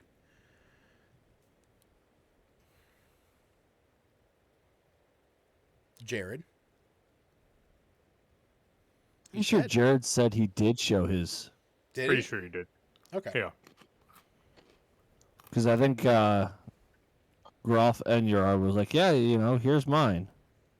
Okay.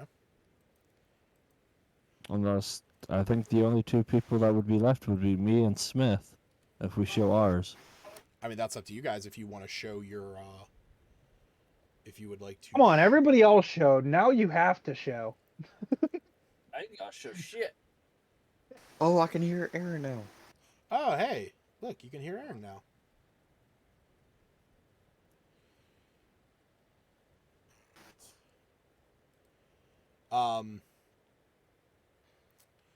So you show it to her, and she kind of pauses and looks down at it, and she says, "Well, I must say he's getting quite good at it.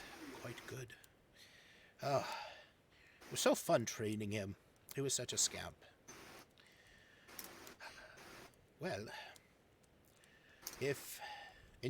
and how about this? Did you come of these? What was it that he gave you some of these things?" Was it Garrett we saved or was it him we saved? It was Garrett we saved, correct? Correct. Oh, we saved his husband, Garrett, from up in the mountains. He got lost and whatnot, and we went ahead and helped him back down the mountain, essentially. You know, Yetis. Mountain things. Stand.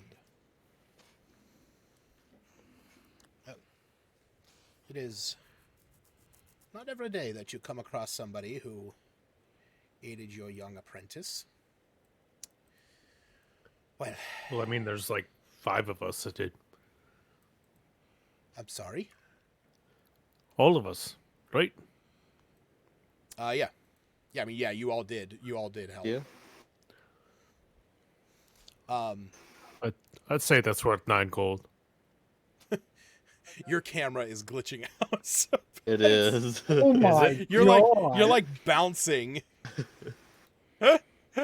On my screen, like Yikes. his hairline keeps receding and then popping back Uh-huh. up again. Yeah, it's like He's I don't see anything on mine. Oh my he's God, like it's- he's like just constantly saying a single word as the top part keeps glitching out and Oh, getting there you more go. pixelated. Oh, there now, he goes. now you're better off. All right. Welcome back to the land of the living. So she kind of looks at all of you and she says,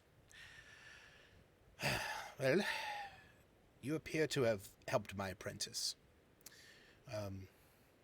I will. Don't worry about the 9 gold. If you wish to see the knife, I will show it to you.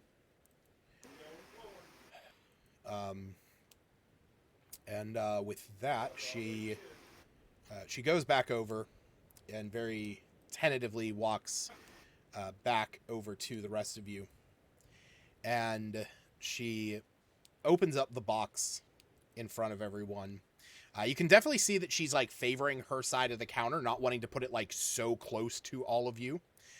I But don't plan on grabbing it. I just plan on using the goggles of object reading and using the identify spell on it. oh, you see it. Yeah, I'll be right Okay. there. Yep. As Lucas forgot that I had that. I kind of did actually. So you see that she pulls this out and she holds it out in front of all of you. What you see before you is like I said, a very ornate dagger. I'm going to post a picture of it here in the chat. So the thing about it is that, when it was in the box, it had a very like dark, very dark appearance, but now seeing it, you can see it has kind of almost what looks to be a scaled handle with a curved blade and a kind of like serpentining design etched up the spine of it. Does the blade match the puncture wound that I saw before? No. In No? fact, I would say based on your understanding of medical diagnoses, also the fact that you were a medic in your time as a soldier, I'm going to say that the curve of this blade would not have done the puncture wound that this man had subjected to. In fact, the puncture wound was more of like a thicker circle, almost as if somebody shoved what would have been like a pencil that got thicker towards one side, like a cone almost. Yeah, so like a spike, an iron spike. An iron possibly. spike, maybe a climbing piton, maybe other things.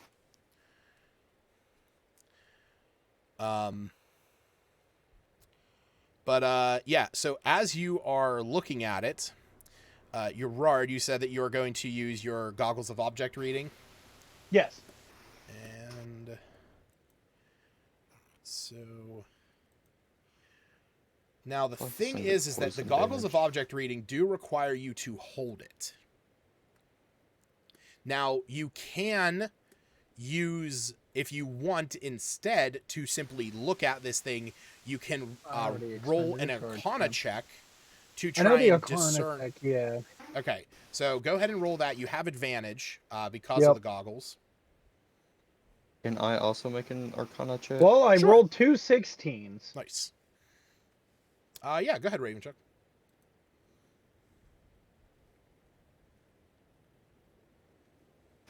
Yeah, Okay. I'd say that's much better than mine. I'm going to say that Two of us combined. With the goggles of object reading, it kind of is giving you a bit of insight onto this thing. But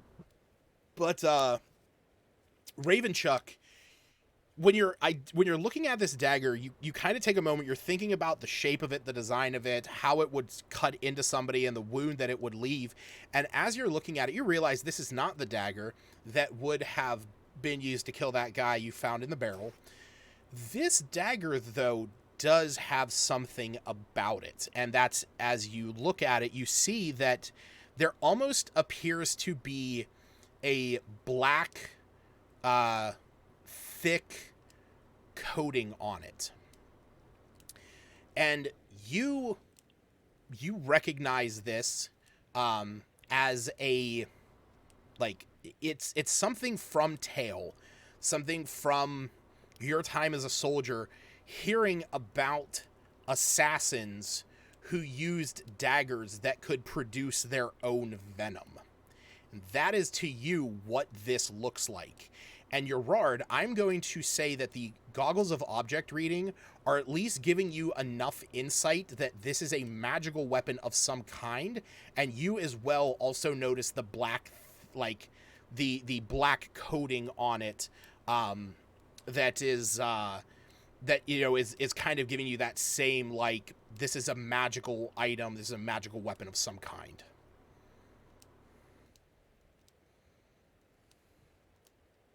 I mean, if Ravenchuck's not going to make a comment, I'll make the first comment about it. The first comment I want to ask is probably not a very good comment.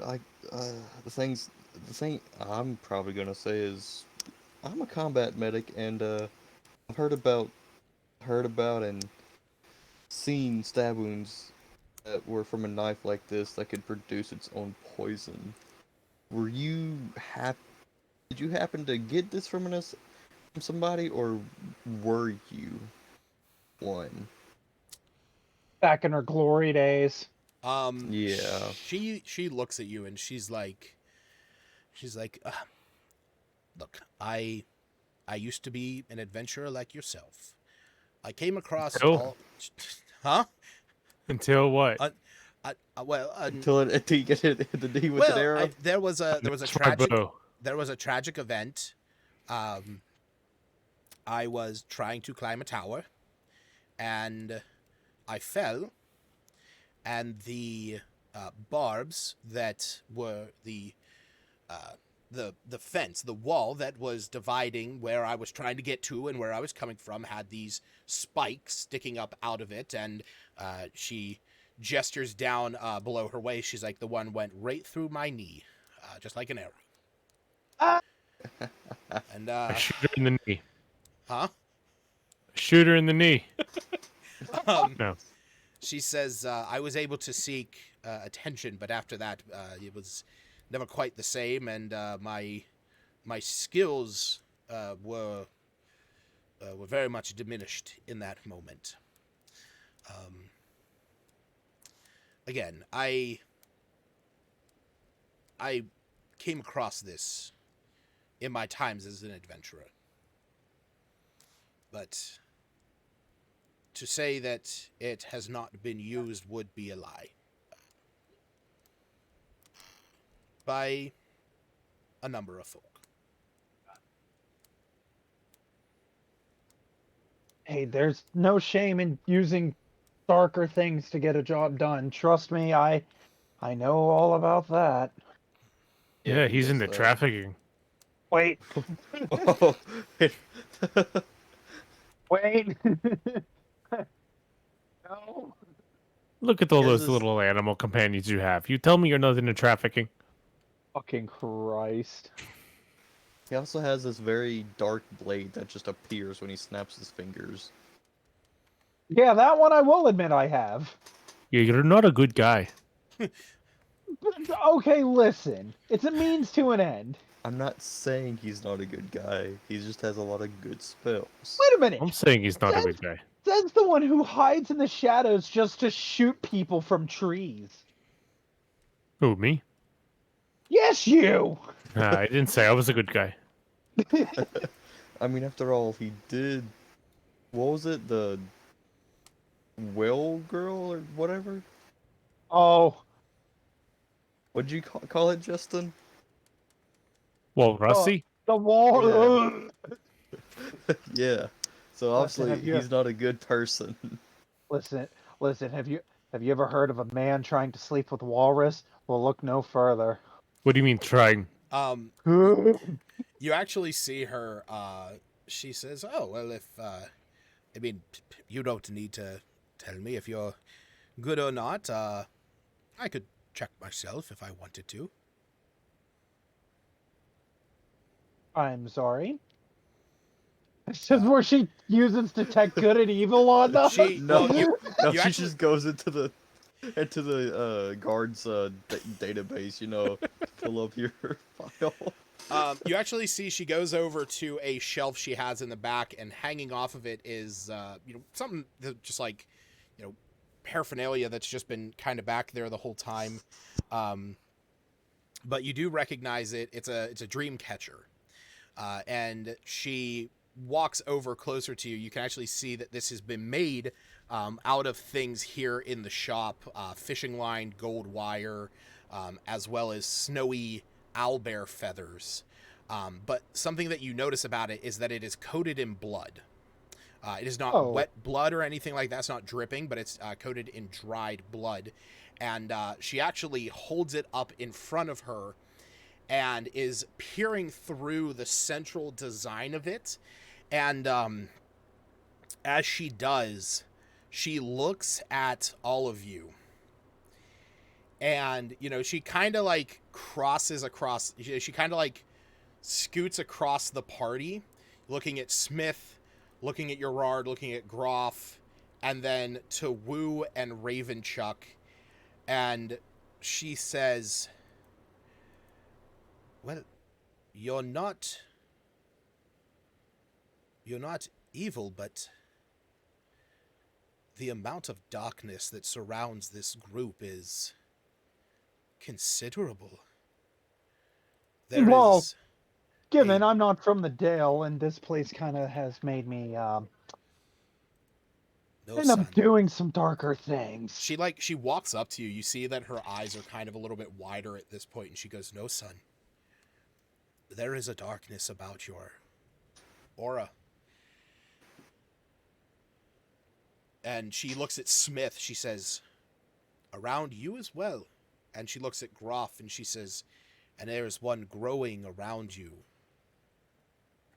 Oh, yeah. She looks over at Wu and Ravenchuck and she says, "There is but a minor essence upon you two." But she looks at Gerard and at Smith and at Groff, and she says, "There is a dark, shadowy essence about the three of you that is unmistakable." Are we the bad guys? Do you guys think? No. She said we're not bad people. We're just using dark powers that. You three are bad people. Me and Wu ain't.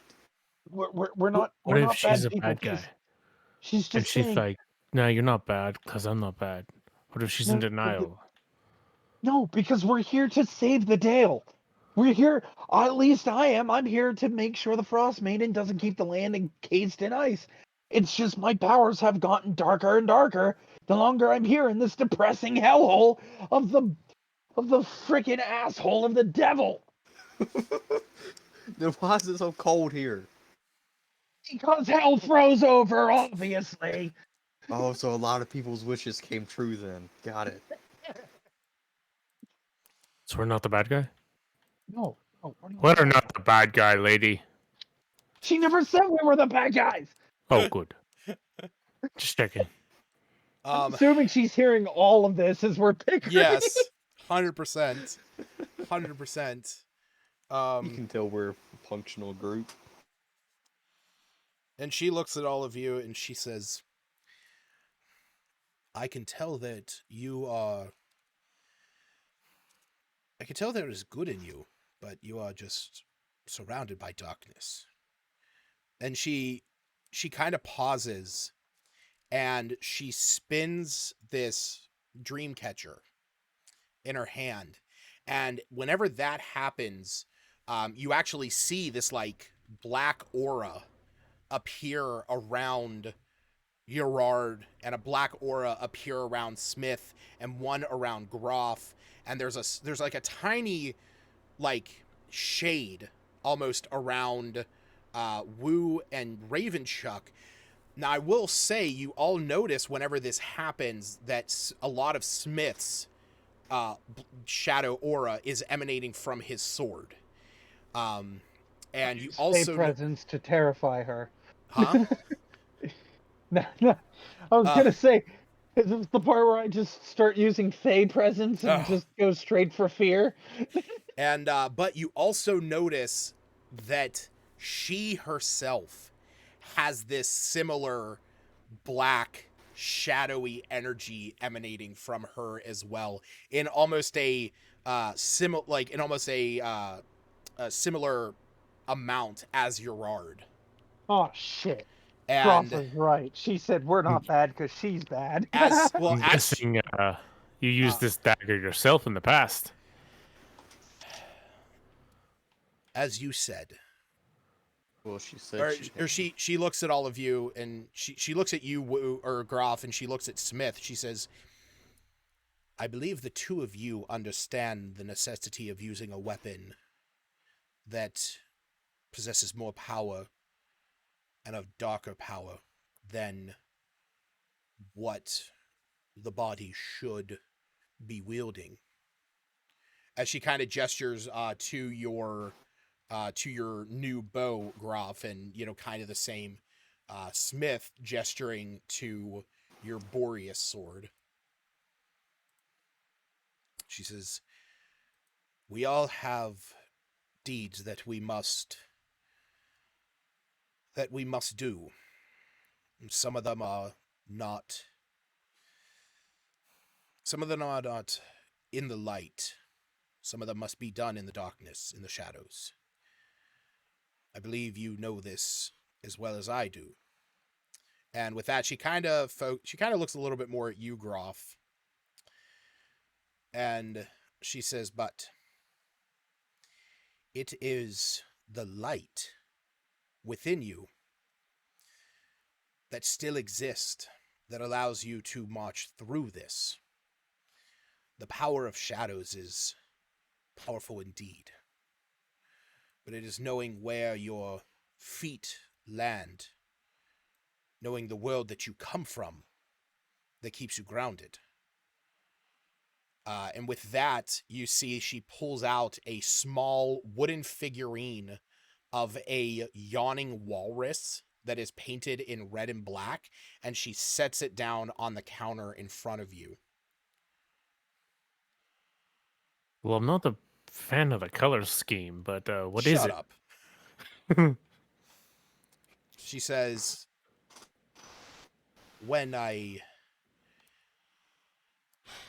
something that was drawn to you when I first sensed your presence, your energy with the catcher. I felt that this had been with me long enough, and that it should go with you. Well, it truly is a thing of beauty. I will gladly take it. Did she just give you the knife? No. No, No, it was she a gave walrus. him new scrimshaw. Oh, Essentially. okay. Actually, it's not even Scrimshaw. It's just a wooden figurine. Scrimshaw's made out of bone. And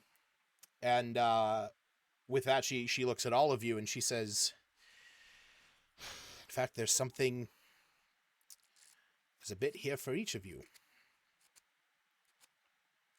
Am I going to be the last one because apparently my aura matches hers, and darkness, darkness, shadow, shadow. Well, Anime protagonist levels of bullshit. um, Do I get Pokeballs? you don't get a Pokeball, no. Still not getting Pokeballs. Not doing that. All right. Give me just one quick second because I have to look at something real quick.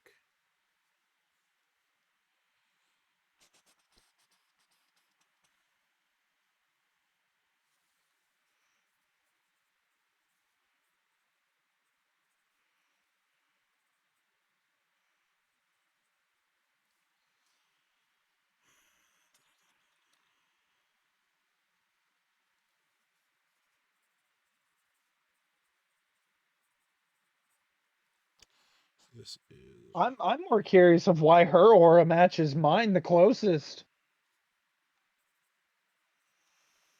Me too, like dogfighting.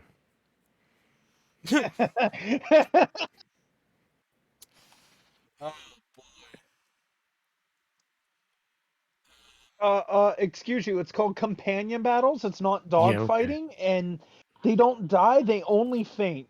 Yeah, That sure. town that has a tower of nothing but dead companions, it's just a myth. I swear. Just don't listen to the music they play in the tower. It causes death. This is it. Okay. Where'd I we love go? Lavender Town. Lavender Town is great. There's a Lavender Town remix by, I think, Glitch City or something. There's a couple of them. So I know the one I have is really nice, but continue. So as she sets this down in front of you and she says this to you, Groff, she looks at all of you And she says, "These times that we face ourselves in, it is heroes like yourselves that this world needs. And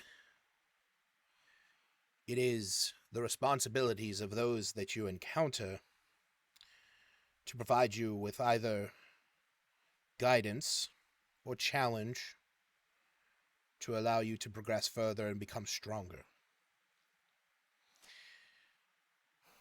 I sense within you, like I said, a dark, shadowy energy, but I also sense goodness. I sense that you are on a path that will lead to betterment in this world. And with that, I must do my role and provide what I can." And so she sets down on the counter in front of each one of you a different item. In front of Wu, she sets down a scrimshaw-handled ink pen with black runic designs along its length. So I'm going to post these here in the chat. So this first one, that over there. Sorry, this first one is for Groff. Oh, the first one's for Groff, not Woo. No. The first one was the small wooden figurine of a yawning walrus. Oh. This one is for Wu, and is a scrimshaw handled ink pen with black runic designs along the length of it. Hey, Lucas, can I sell some stuff while I'm here? Yeah. Because I have like 3 water skins, 3 bedrolls, 30 torches. That's fine. Yeah, we'll say that in between sessions, just shoot me a message of what you want to sell, and we can say that you sell that to her. She will be in a slightly better or slightly more, agreeable mood to sell some items at this point. And shit, where did it go? Here it is.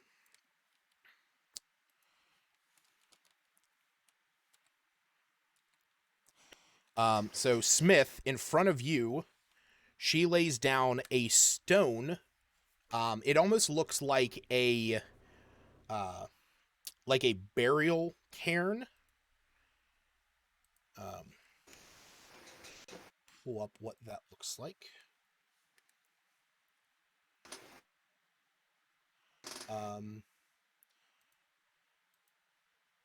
Essentially, it kind of resembles like a stack of rocks that has been that is like all one piece. So that is kind of what it looks like, and it has tiny dwarvish runes carved into it. It's big enough to fit in your hand. In front of Ravenchuck, she sets a small iron key with a frayed blue and gold cord tied to it. And in front of Gerard, she sets a beautiful silver tin that, when opened, emits the smell of rotting fish.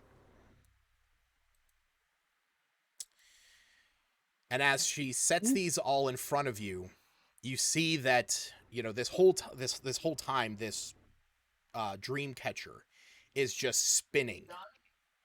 And when she presents each one of you with the respective one, you can see that the dream catcher, the spinning begins to slow and come to a halt.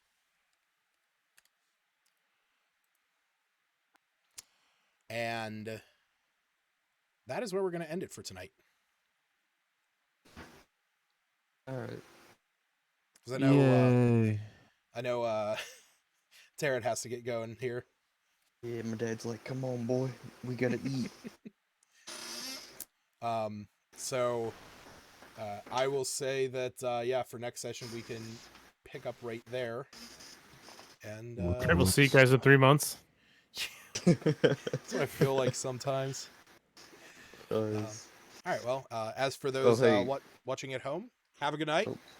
Good night, everybody. Penis.